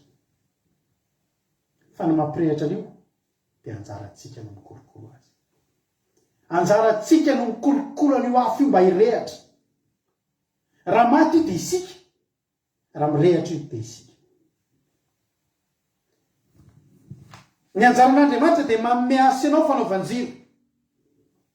Fa ny ampiredaredan'io, ny avon'ny afo anatin'io dia avy amiko, dia avy aminao. Raha maty io, tsisy n'iza indreo menao tsiny, fa ianao ny tompony io, ianao ny nametrahana an'io. Raha afindry io, tsy azonao mena tsiny Andriamanitra, fa ianao nefa nametrahana an'io, fa tsy nikolokoloana ny fanaovan-jiro. Andriamanitra manoro antsika hikolokolo fanaovan-jiro any amin'ny Exodus toko 7:20. Dia tiako mba maria anao ty, satria tiako mba hirehitra foana ny fanaovanjirona. Exodus toko fa 7 andiny 20. Exodus toko fa 7 andiny 20. Amin'ny anaran'i Jesosy, hozy Andriamanitra, ary mandidiny zanak'Israely hitondra aminao diloilon'oliva tsara voavely atao fahazavana mba hampirehetana jiro mandrakariva. Mahatonga n'io jiro mirehatra anatin'io fanaovanjiro dia asiana diloilo ao. Asiana diloilo ao anatin'ny vatakely iny. Dia iny diloilo iny no alain'ny lehilahy dia mirehatra ny jiro. Rehefa tsisy diloilo ao, tadidinao le vehivavy 5 adala, le vidy 5 adala, tsy ampy anazy menaka io, tsy ampy le solika, dia maty ny afo. Ny tonga ny afo irehatra dia njaranao ihany no mitondra diloilon'oliva tsara voavely. Anjaranao no mamboatra ny menaka amin'io. Dia mirehatra io. Ny olona rehefa tonga rehefa hivavaka hitady an'Andriamanitra, hitolona am-bavaka, dia miakatra ao tendrombohitra oliva. Ry havana, ny vavaka ny atao tendrombohitra oliva fa tsy mitsangatsangana. Ary eo tendrombohitra oliva dia tena tendrombohitra feno oliva tokoa. Ary eo amin'ilay sahan'ny Getsemane, ilay nivavahan'i Jesosy, dia misy an'ilay famiazana oliva. Ao ny fipresena ny oliva amoaka menaka. Oviana zao anao niakatra atao tendrombohitra oliva farany. Niakatra tany tendrombohitra oliva ianao tany anaty vakansa tany. Anjaranao mamaly an'izany. Za koa tsy hamaly aminao hoe ahoana ny anahy. Fa fanontaniana mipetraka amiko sy ianao.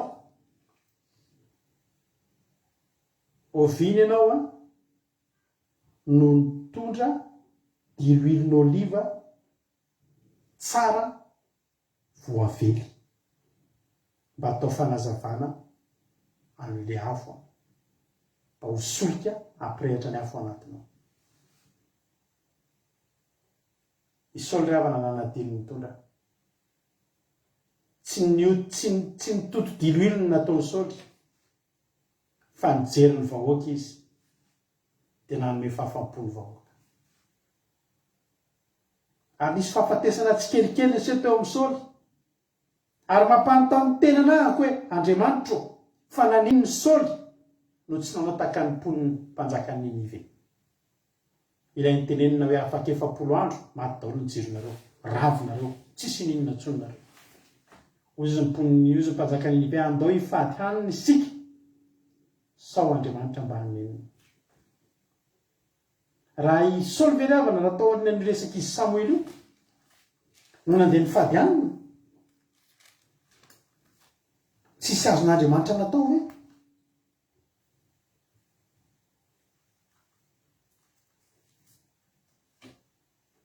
Tsisy azon'Andriamanitra natao ve? Za mino fa Saoly mbola tian'Andriamanitra no mpanjakan'ny Ninive. Saoly ange ny fidian'Andriamanitra manokana, fa ny hetsika nataon'ny Saoly tsy nitovy tamin'ny hetsika nataon'ny mpanjakan'ny Ninive. Manontany anao androany, inona ny hetsika ataonao raha ianao teo amin'ny toeran'ny Saoly? Azo atao ange ny midradradratra e. Ary teto ange ry havana e, tsy nalainy Samuel baraka ange izy, Andriamanitra ange tsy manala baraka e. Saoly niteny hoe mba ao ary ohatry ny hitanao, efa niteny zao i Samuel hoe za andeha tsy verina aminao tsony tsy tena lavin'Andriamanitra ao sisy. Dia nidongy any aloha Saoly tamboho, fona moa e, fona tsy anao tsony ahy.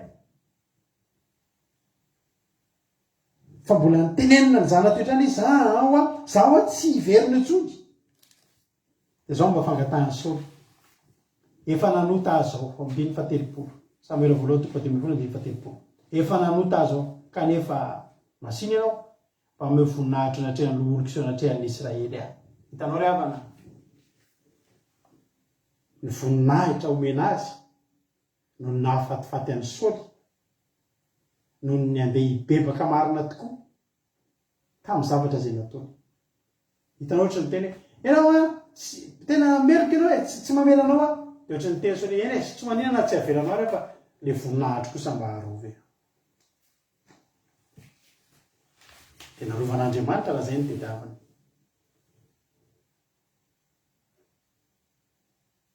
Mba hafatondro maso azy eo amin'ny olona dia nataon'Andriamanitra zany.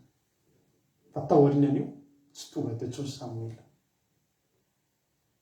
Ohatry ny hitako eto zany Saoly le menatra na dia andeha ho hitan'ny vahoaka hibebaka azy.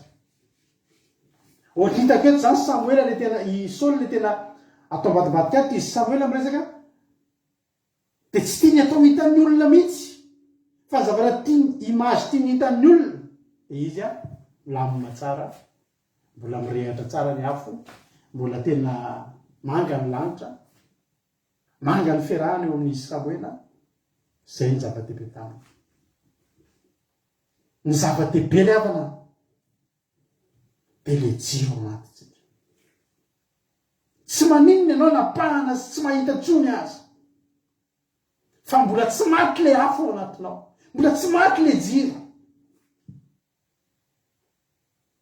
Fa tsy dia tonga tao anatin'ny sain'ny Saoly zany fa ny olana tamin'ny Saoly hoe sao dia mba tena tratran'ny vavam-bahoaka eto sao dia mba afabaraka amin'olona eto ry havana. Raha nanao tsy nety tsy maninona ny vavam-bahoaka ry havana. Fa ny zava-dehibe dia ny fanaovan-jerontsika tsy ho afindra. Hitanao ninona fampiasan'Andriamanitra olona anankiray, azon'Andriamanitra atao mamindra fanaovan-jiro zany. Tsisy nahintoroteny an-kibondreniny tsika, tsisy nampiasay, tsisy nahay asan'Andriamanitra zany tamin'izao, fa nanomezan'Andriamanitra anao le fanaovan-jiro iredareda ao anatinao dia nampiasainao dia avy eo mivavaka ho an'ny olona ianao sitrana, mametra tanana ianao sitrana ny olona, mitory-teny ianao toritory fony olona satria hainao ny nampiasa an'ilay izy. Fa amin'ny fotoana esorin'Andriamanitra afindrana io dia ho tahaka ny Samsona ihany ny olona anankiray. Rehefa tao anatin'ny Samsona le fanaovan-jiro tsisy nahajanona teo anoloany, na dia miloka fotsiny ary izy ry havana mba azahoany akanjo dia mamono Filistina izy. Kilalao an'i Samuela mamono Filistina. Fa vao niala ny fanaovan-jiro tao amin'ny Samsona, hoy ny tenin'Andriamanitra dia andeha hihetsika tahaka ny teo aloha fa tsy afaka intsony. Lasa kilalao an'ny Filistina izy. Zany androany te hampahilatsika rehetrarehetra. Tsy natao ampitahorana anao ty toriteny ty, fa natao kosa ampitandremana antsika rehetrarehetra. Andao hibebaka tsika ao anatin'ity fivadikana ty, andao hibebaka raha fantatsika ty zavatra ty namono ny afo ny Jehovah tato anatiko. Ity zavatra ity namono ny afo ny Jehovah tato anatiko. Andeha hibebaka. Tsy tiako ny ahita azy ianao, andeha hiazakazaka, tena hoe tena hitazona ny lamban'i Jesosy nefa tritra fotsiny zany fa izy tsy nijanona teo. Tsy tiako ny ahitanao mbola andeha hiakatra any amin'ny trano, mieritreritra ianao fa momba anao Jehovah. Efa kay tsy nivangily mandrapahafatiny Saoly, tsy namangy azy tsony Samuela.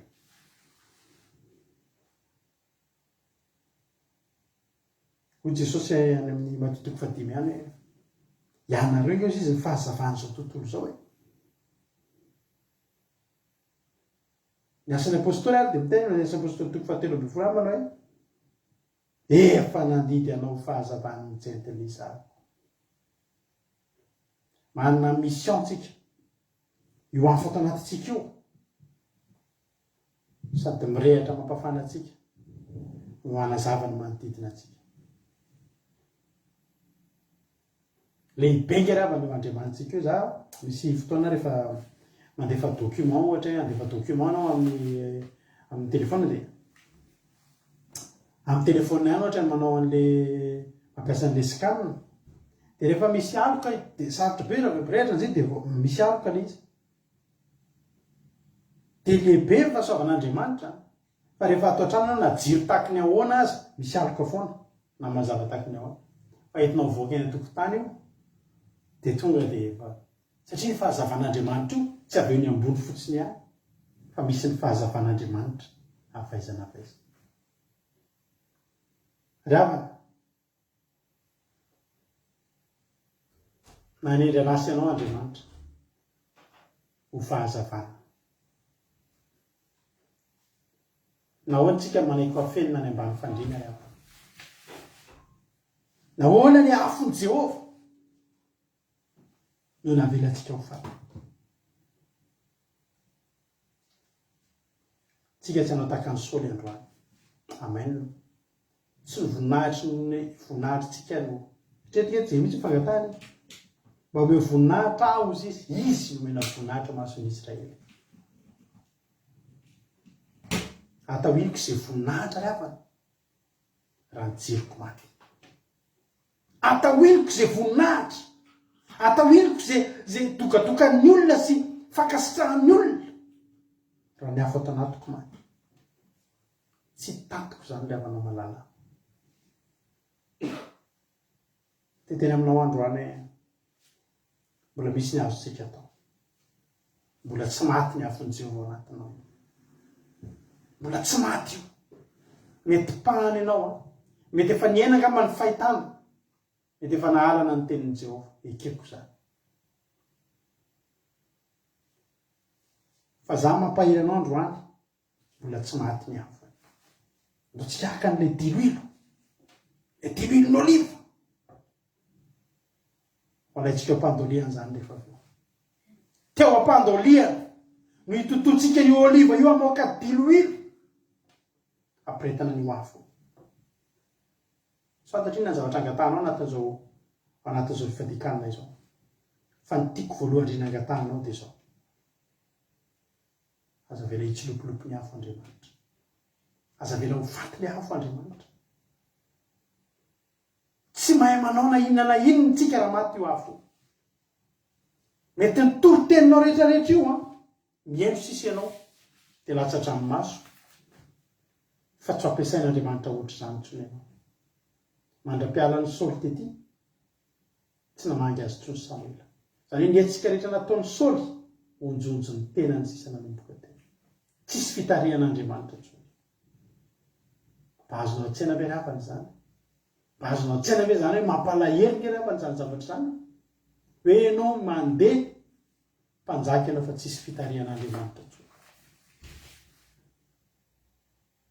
nafindra an'Andriamanitra tamin'ny Davida ny fanaovany jiro efa nahita olona ao izy Andriamanitra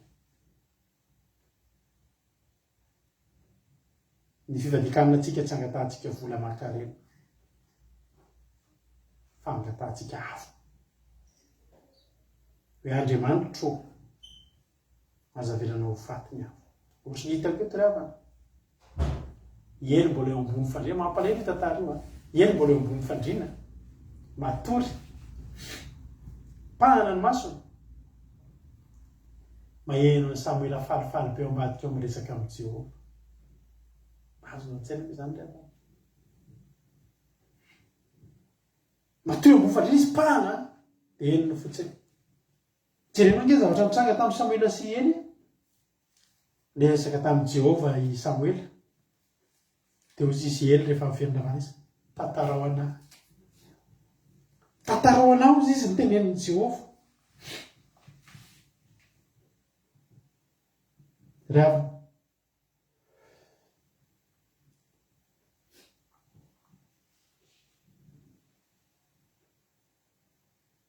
tsy foko ianao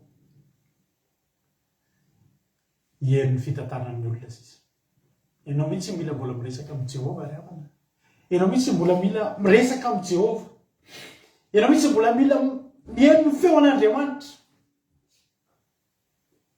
fa tsy olona ny tantaranao an'izany azonao an-tsaina hoe zany hoe taloha ianao mihaino ny feo an'i Jehova io ianao taloha tenenin'Andriamanitra ely voalaza ny ten'Andriamanitra fa anisan'ny olona tena valanompan'Andriamanitra tamin'ny fony zany ely zany ary reka nyteny koa teo hoe men'Andriamanitra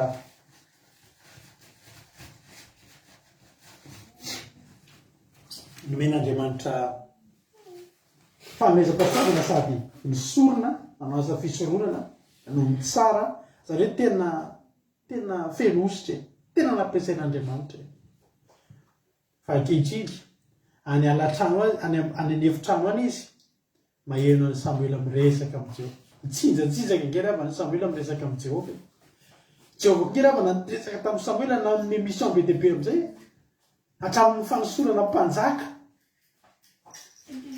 fa ely a tsy naheno tso zany rano teteny aminao tsy maninana tsy azotsika aza ny miliara ry havana faty aniny ianao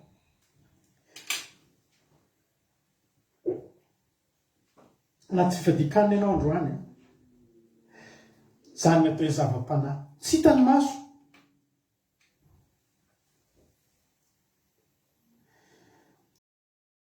tsy hitany maso solingeravana zany hoe fanan'Andriamanitra ny ala tamin'izany zany atao hoe zava-panahy ry havana izy mbola niakatra mipetraka amin'ny mampanjaka anazy tao an-trano Samuel efa mandray tady any Davida ny fon'Andriamanitra efa tsy taotsongy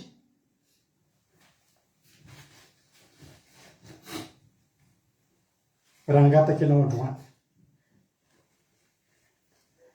magatafo ry havana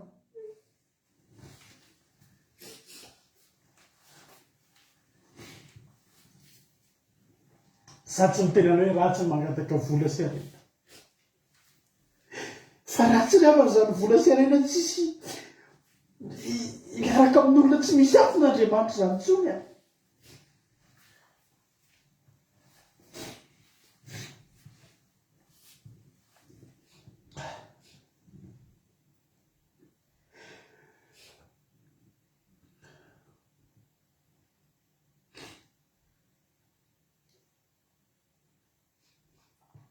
mbola misy ny azonao atao androany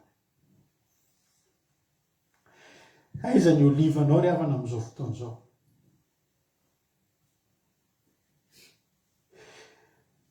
mila diloin'ny oliva tsara voavely atao amin'ny fahazavana mba hampirehetan'ilay jironao mba hatonga ny jironao hirehatra mandraka riva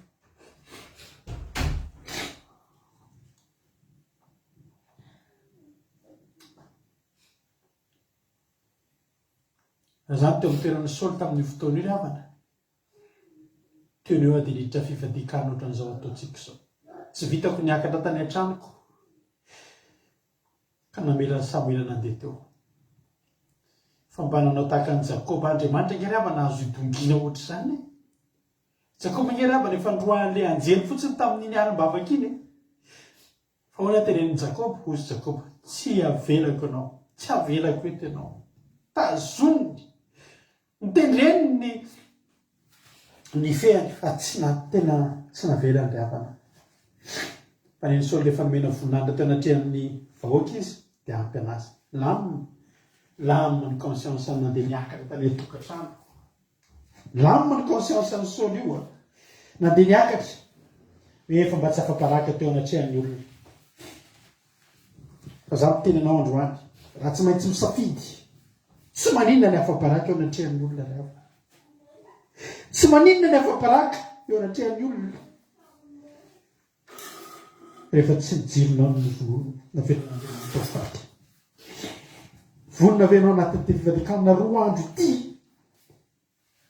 tsy aly eto isika mpaviny rapitso raha tsy miverina mirehatra zany jiro zany Jehovah Andriamanitra mingavy eto anatrehanao zay androany tsapanay ankehitriny ny mahasarobidy ny jiro le ataonao ato anatinay azavela maty zany Jehovah azavela maty zany Jehovah aizanao sinay ny tenanay Jehovah raha avelanao maty zany afo zany raha avelanao faty zany jiro zany aiza ny tany alehanay Jesosy raha tsy mirehatra atao anatinay tsony ny jiron'Andriamanitra.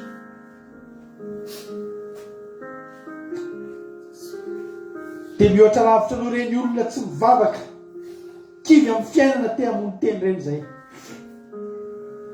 raha zao fiainana izao tsy misy jiron'Andriamanitra.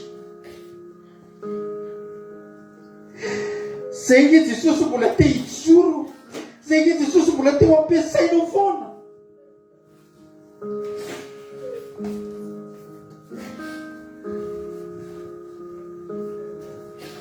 Inona mbola tianao andràna anay? Inona mbola tianao afonay? Zay vonona.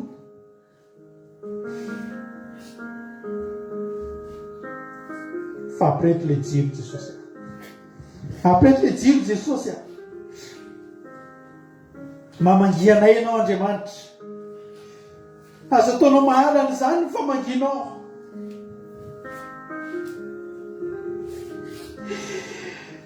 Ataovy misy fahitana foana Jehova.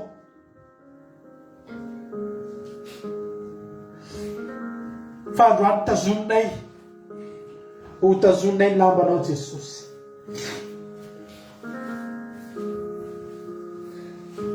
Ho tazoninay ny lambanao Jesosy. Tsy avelanay andao anay ianao.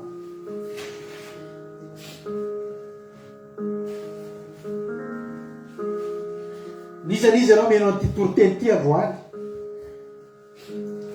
Tandremo fa tandodondoza no avintsika ry ao. Raha mpanompon'Andriamanitra ianao menao ty tenin'Andriamanitra ty mety efa mpanompon'Andriamanitra nampiasain'Andriamanitra be mihitsy ianao. Fa nataonao tsirambina, nataonao tsirambina, tsy nitondra diloilonao liva tsara ntsony ianao. Natakaminao inona diloilonao Jehova ry avanao.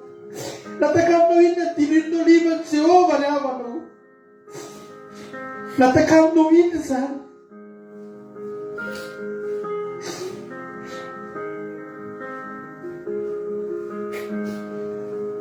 Tian'Andriamanitra irehitra mandraka riva ny jirontsika ry havana. Dia nampianariny atsika, nomeny atsika ny resety ry havana. Exodus 7:20, 20.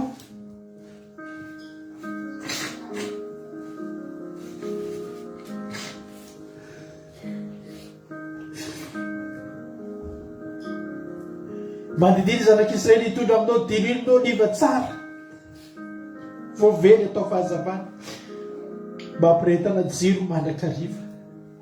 Sitrak'Andriamanitra ny amon'ny jiro eny aminao. Sitrak'Andriamanitra. Fa isika no tsy mitondra diloilonao liva intsony. Raha mety aminao dia andao andohalika hivavaka isika. Andao andohalika hivavaka isika. Azavena raha sy mamoaka diloilonao liva tsara ianao andro.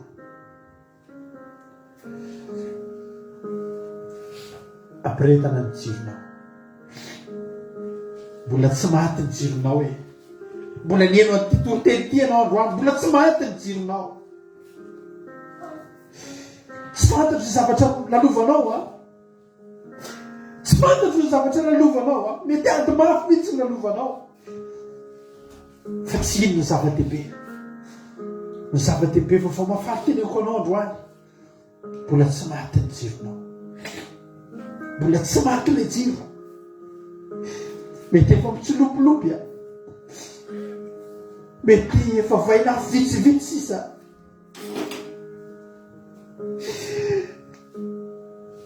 Fa raha mitondra diloilonao liva tsara ianao androany, dia hiverina hirehatra io. Dia tsy afindra ny fanaovan-jironao. Mbola nasitrana foana ny vavakao. Mbola kasotrona foana ny toriteninao.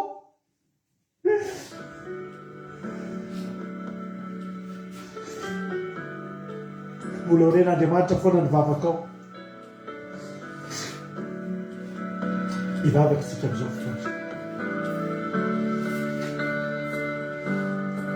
misaotra anao zay Jesosy tamin'ny fotoana androany ity.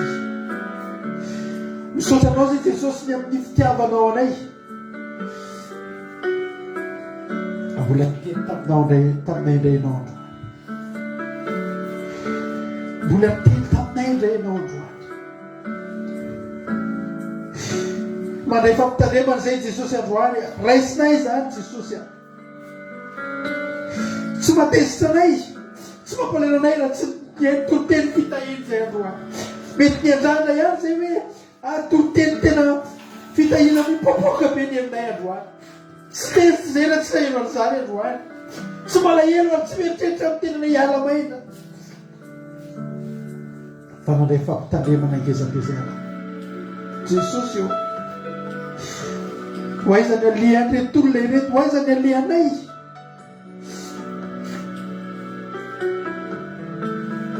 Raha avelanao faty ny jiro, tsy Jehovahandriamanitra.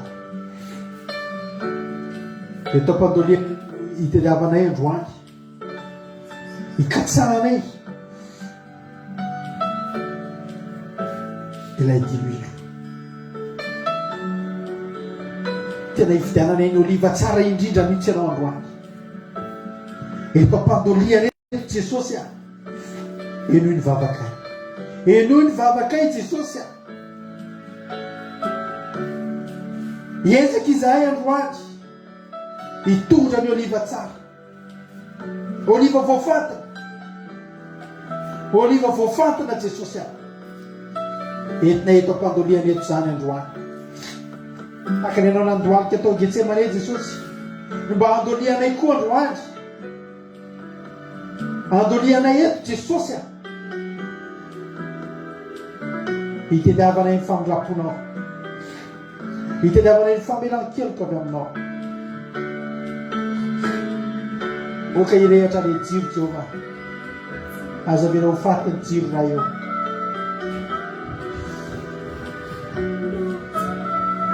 Tsy manino alohanay tsy mpanjaka tahaka ny Saoly, fa Davida mpanjaka aza ny teny fa tahaka ny olitra izy eo anatrehanao Jehovahandriamanitra. Fa aleo olitra fa mbola misy jiro mirehatra, mbola tsy maty ny jiro. Vangio foana zay Jehovahandriamanitra, vangio foana zay Jehovahandriamanitra. Aza velanao mahalana ny feonao fa zatra ny feonao zay Jehova. Aza velanao tsisy fahitana Jehova, fa fahitana avy aminao angeny mitaridarana anay hatramin'izay Jehova. Fahitana angeny nampahitanao any natony zao ny fiainanay Jehova.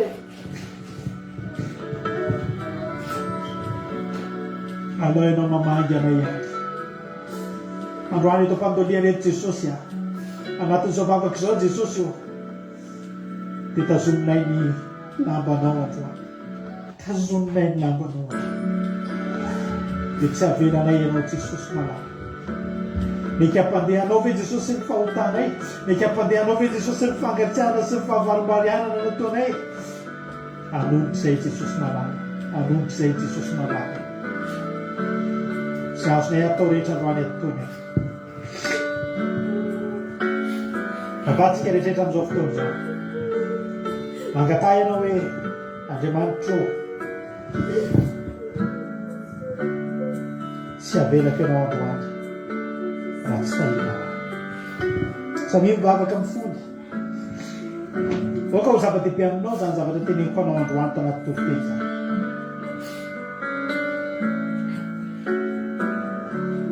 Fa raha mpanompon'Andriamanitra tsy misy ziron'Andriamanitra ao anatinao, dia tahaka ny fiarakodia tsara tarehy, tsy misy pneu sady tsy misy carburant ianao ravana, hipetrapetrahany vorona fotsiny sisa, tsy tondra anay zany izy. Tahaka ny sakafo tsy misy tsirony, tsy misy tsirony ninino. Endravana malaka, tahaka ny varavarana goka, tsy misy fahinana izy. Vavaka tsika amin'izao fotoana izao dia samy mitondra anatrehan'Andriamanitra, Sabi mitondra eo anatreh'Andriamanitra oliva voafantiny ianao androany. Io no presenao, io no fiazanao eo am-pandoliana eo androany. Dia mivavaka ataonao nge, ny fibebahana ataonao nge, io ihany e nivadika ho diloilo e, ampiretana ny hafa ao anatinao ry havana e. Angatao androany e Jesosy aho, avereno ny fitiavana voalohany tahaka ny fiangonana natao i Jesosy tamin'ny voalohany aho. Fa tsy foko mbo afindra ny fanaovantsika. Saotra Jesosy malala. Ho any amin'izy tokoa moa izay Jehovahandriamanitra raha tsy eo aminao ihany. Eo aminao ny fiainanay, ianao ny fiainanay, eo aminao ny fiainanay, eo aminao ny fifalianay Jesosy eo. Eo aminao ihany matsaranay Andriamanitra. Amen Jesosy, amen Jesosy. Era laza saotra sy voninahitra ho anao. Matoka avy eto am-pandoliana eto izay dia anaty teto ianao ary mampaherana Israely. Biby tsy ho teny mandry, biby tsy ho teny fampaherezana. Raha azonao atao mihitsy Jehovahandriamanitra dia ianao ny anjelinao hitsoka ny hafa ato anatinay, atonga iredaredanay, atonga iredaredanay. Firetana vaovao indray aoriana azo fifadikana izao. Firetana vaovao indray aoriana ity fotoam-bavaka ity Jehova, mba ho rivotra mitsoka ny afinay ampiredareda, ny afim-pitiavanay anao ity fotoam-bavaka ity androany. Misaotra Jehovahandriamanitra satria mbola nanaiky miteny taminay ianao. Saika tsy nisy ny fahitana, saika naharana ny famangina, fa mbola niteny taminay indray ianao androany. Misaorany ny anaranao lehibe. Mitsanga menatra isan'andro izay Jehova raha tsy miteny aminay ianao. Inona moa izay teninay Jehovahandriamanitra? Inona moa izay mahatakatry ny fisainanay Jehova? Raha tsy ianao no mandefa ny fisainanao Andriamanitra tsy toa. Misaotra Andriamanitra. Raisy ny fifonanay rehetrarehetra androany. Izay tsy mifona aminao mba hiarovana ny voninahitray tahaka ny nataony Saoly Jehovahandriamanitra. Fa mibebaka eto anatrehanao izay mba ho fiarovana ny voninahitrao Jehovahandriamanitra tsy toa. Ho anao rery ny voninahitra, ho anao ny voninahitra. Sao avy ety aminay mihitsy ny manala-baraka ny anaranao masina sy soa Jehovahandriamanitra. Raisy ny fifonanay tsirairay avy. Tera laza saotra sy voninahitra ho anao. Akasitraka. Matoky aho. Fa raha mbola nanatra vavaka eto ihany koa izy amin'ny raha vavy.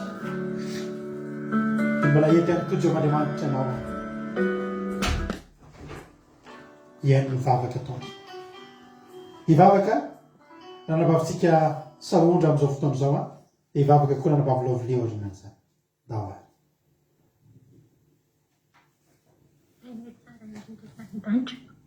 Mbola mamekina ny fiterana sy rainay tsara indrindra tany an-danitra. Mbola mamerina ny fiterana sy misaorana anao izay amin'izao sabata tolakandro izao. Tera sy lazana tolotrainao fa lehibe tokoa ianao tompo malalo. Tompony tompo sy mpanjakan'ny mpanjaka ianao. Andriamanitra velona ianao. Andriamanitra be fitiavana ianao, Andriamanitra tsara indrindra ianao tompo malalo.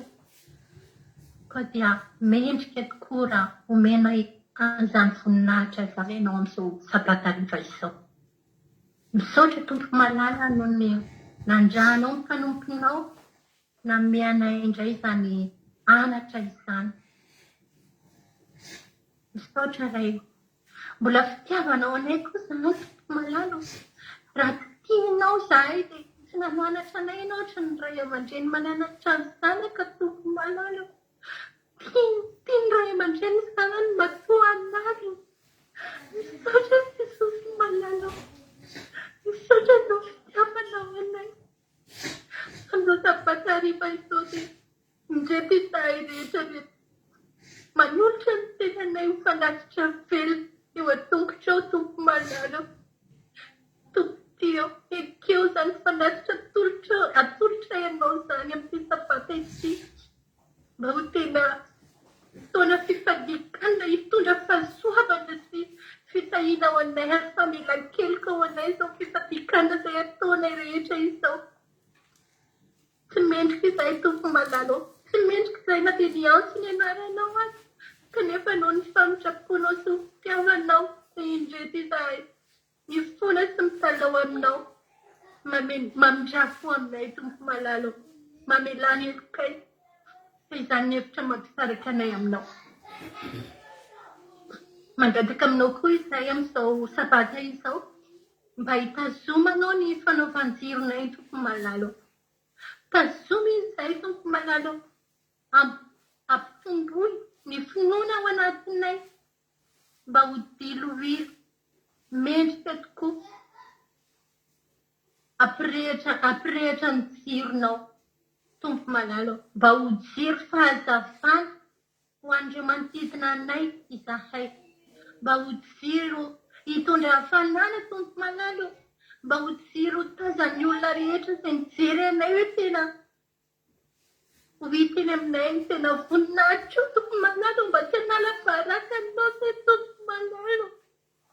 Mamindrafo aminay tompo, tazony foana izahay mba hiredareda ny fitiavanay ianao.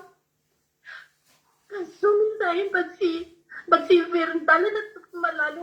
Avaozy izahay tsirairay avy ireto, avaozy ny fonay ny fitiavanay mba ho tena hijoro amin'ny fanarananao sy ny fanaovana ny fahamarinanao ary hanamasina ny tenanay isan'andro isan'andro mba ho mendrika anao, mba hampiredareda ny jiro sy ny afo ato anatinay tompo malalo.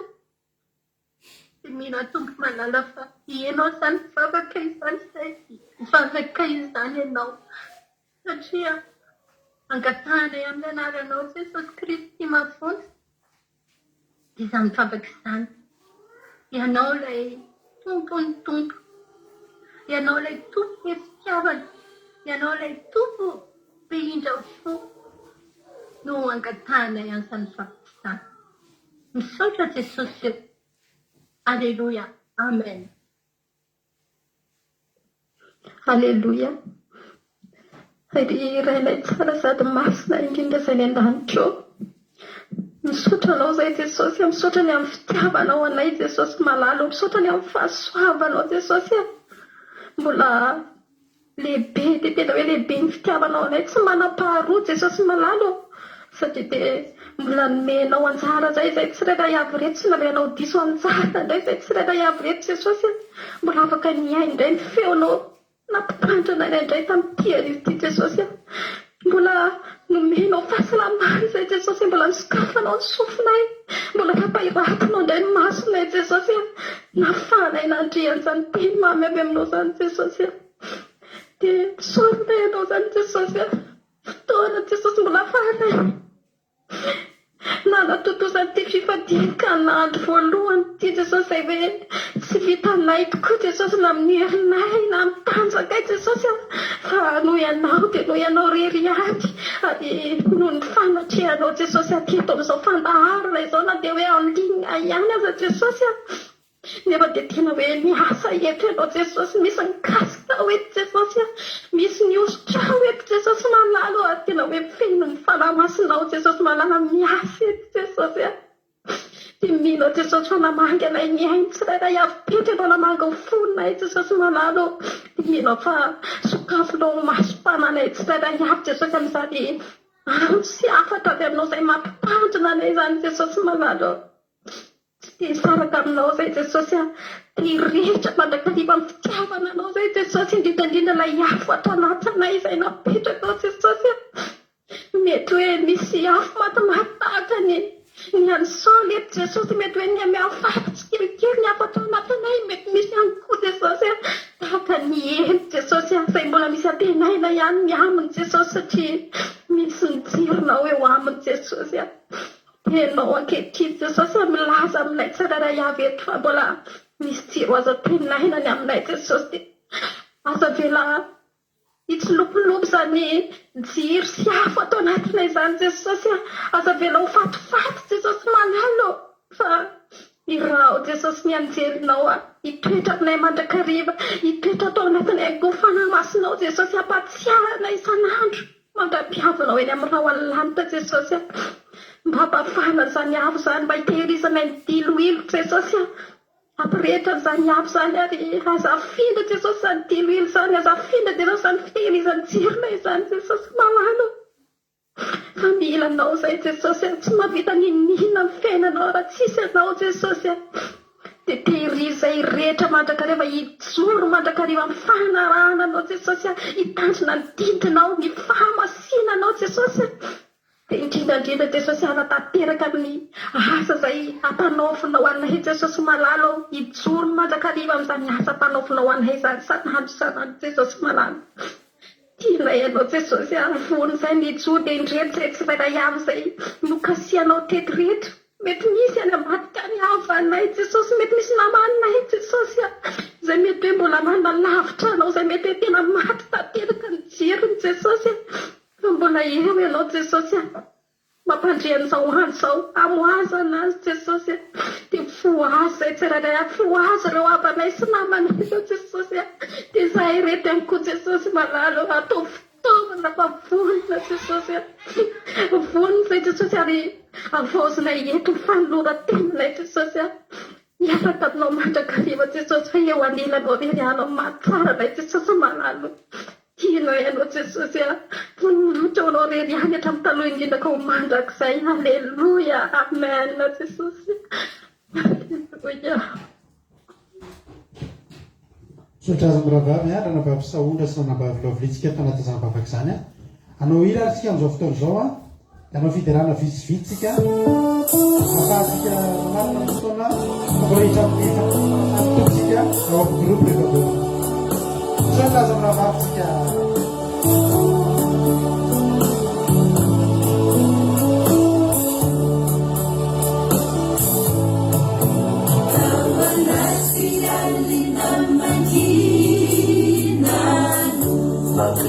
feonao ny antsoaina Najeni feunani ansuaya kanifu tawana toromasomasona tawana tituzimbasumasuduka nisitunganawaitsangana ivoka awana rehetrarehetra fiainana Jesosy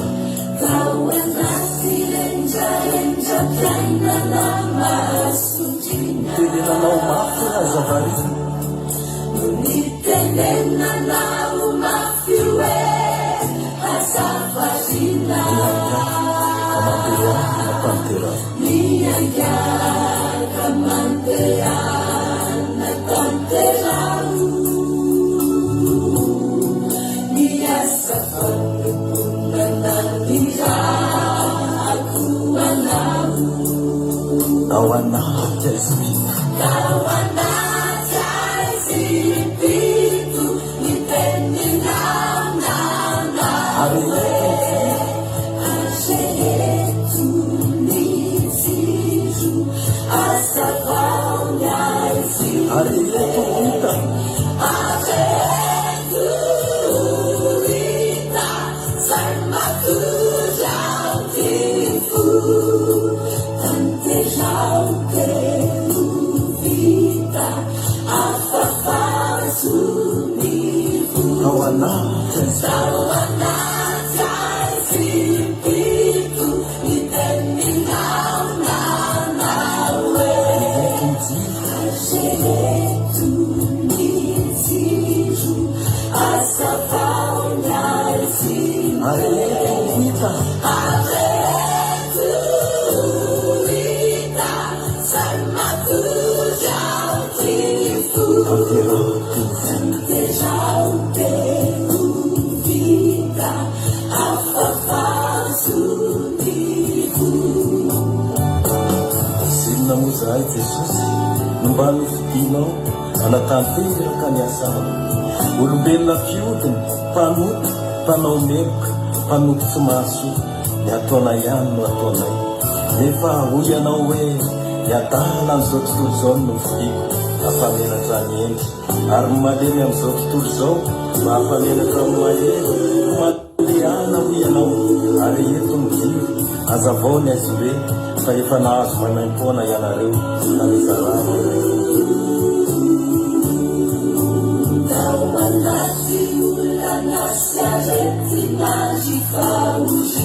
nanamboarana olalana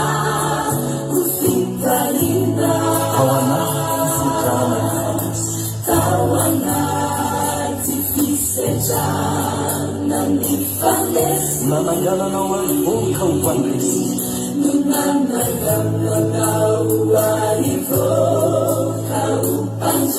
karaha mbola omenao tomponandro atrany a Jesosy a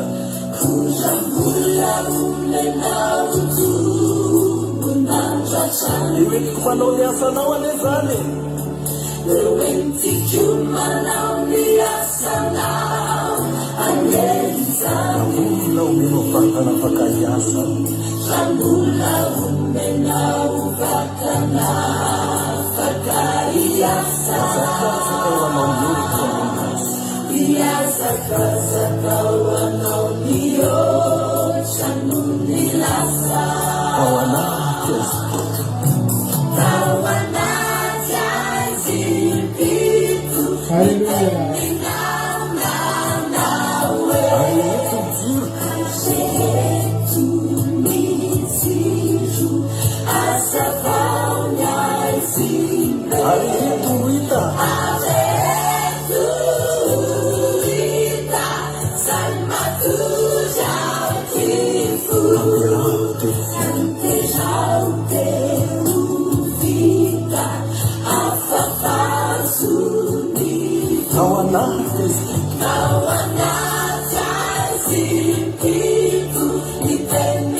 sotranao mbola nikidy anay anatanteraka korandeto zay voniny izahay ho iraka iteto zao tontolo zao itora ny filazanzananao sotra Jesosy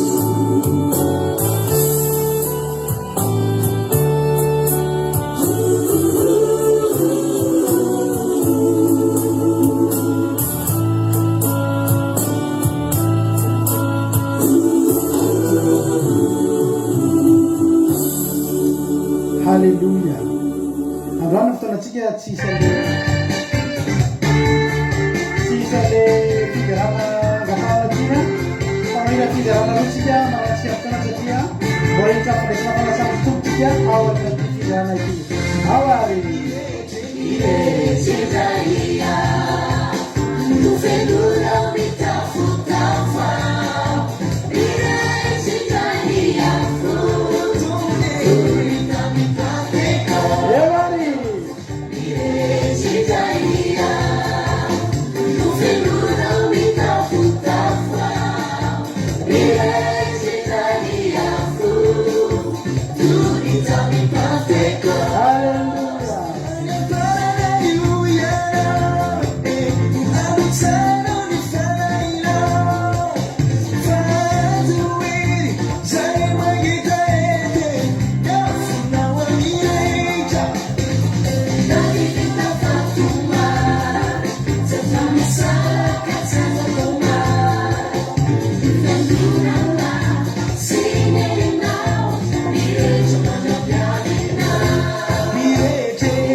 solika fitaovana zany raha antegetsika hoe aiza le solika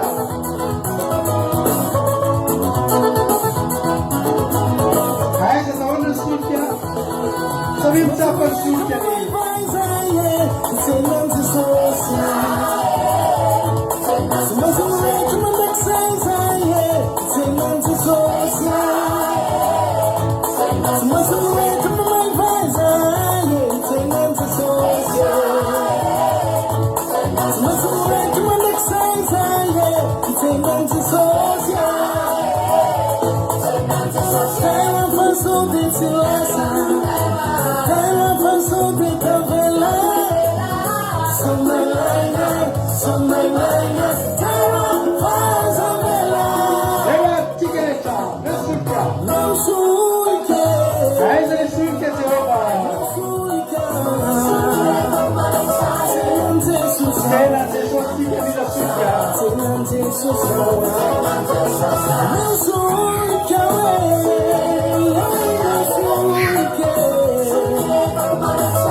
samita iny tompo daholo ary tsika rehetrarehetra dia am'latsinaitsika amlatsaintsika nombrony eto a amin'ny sivy sasany alina ao anatin'ny vavaka fiambenana mety kosa fotoanantsika eto anatin'ny groupe a hiditra fandraisana fanasany tompontsika amin'izao fotoan'izao a dia mitolo fidivadikanina raha mipitso a manomboka amin'ny folo sasany hatramin'ny efatra arivo samita iny tompo a fahalibezany araka taminareo a misaotra anareo a mifidy niaraka taminay teto androany a samy miredareda samy mirehatra aza manaiky ho fatiny afo a ota iny tompontsika rehetrahetra mirary weekend mahafinaritra ho antsika rehetrahetra dia rentrée scolaire sy fidiran'ny mpiasa ho feno fombiazana sy fitahin'andriamanitra sy hery ara-panahy zany no hovakivakitsika indray a aorian'ity fotoam-bavaka ty samita iny tompo a maherezaka ny tompo Aki Radio Point, Radio 1, 2, 3, 4, 5.com, afahana mieno ny Aki Radio.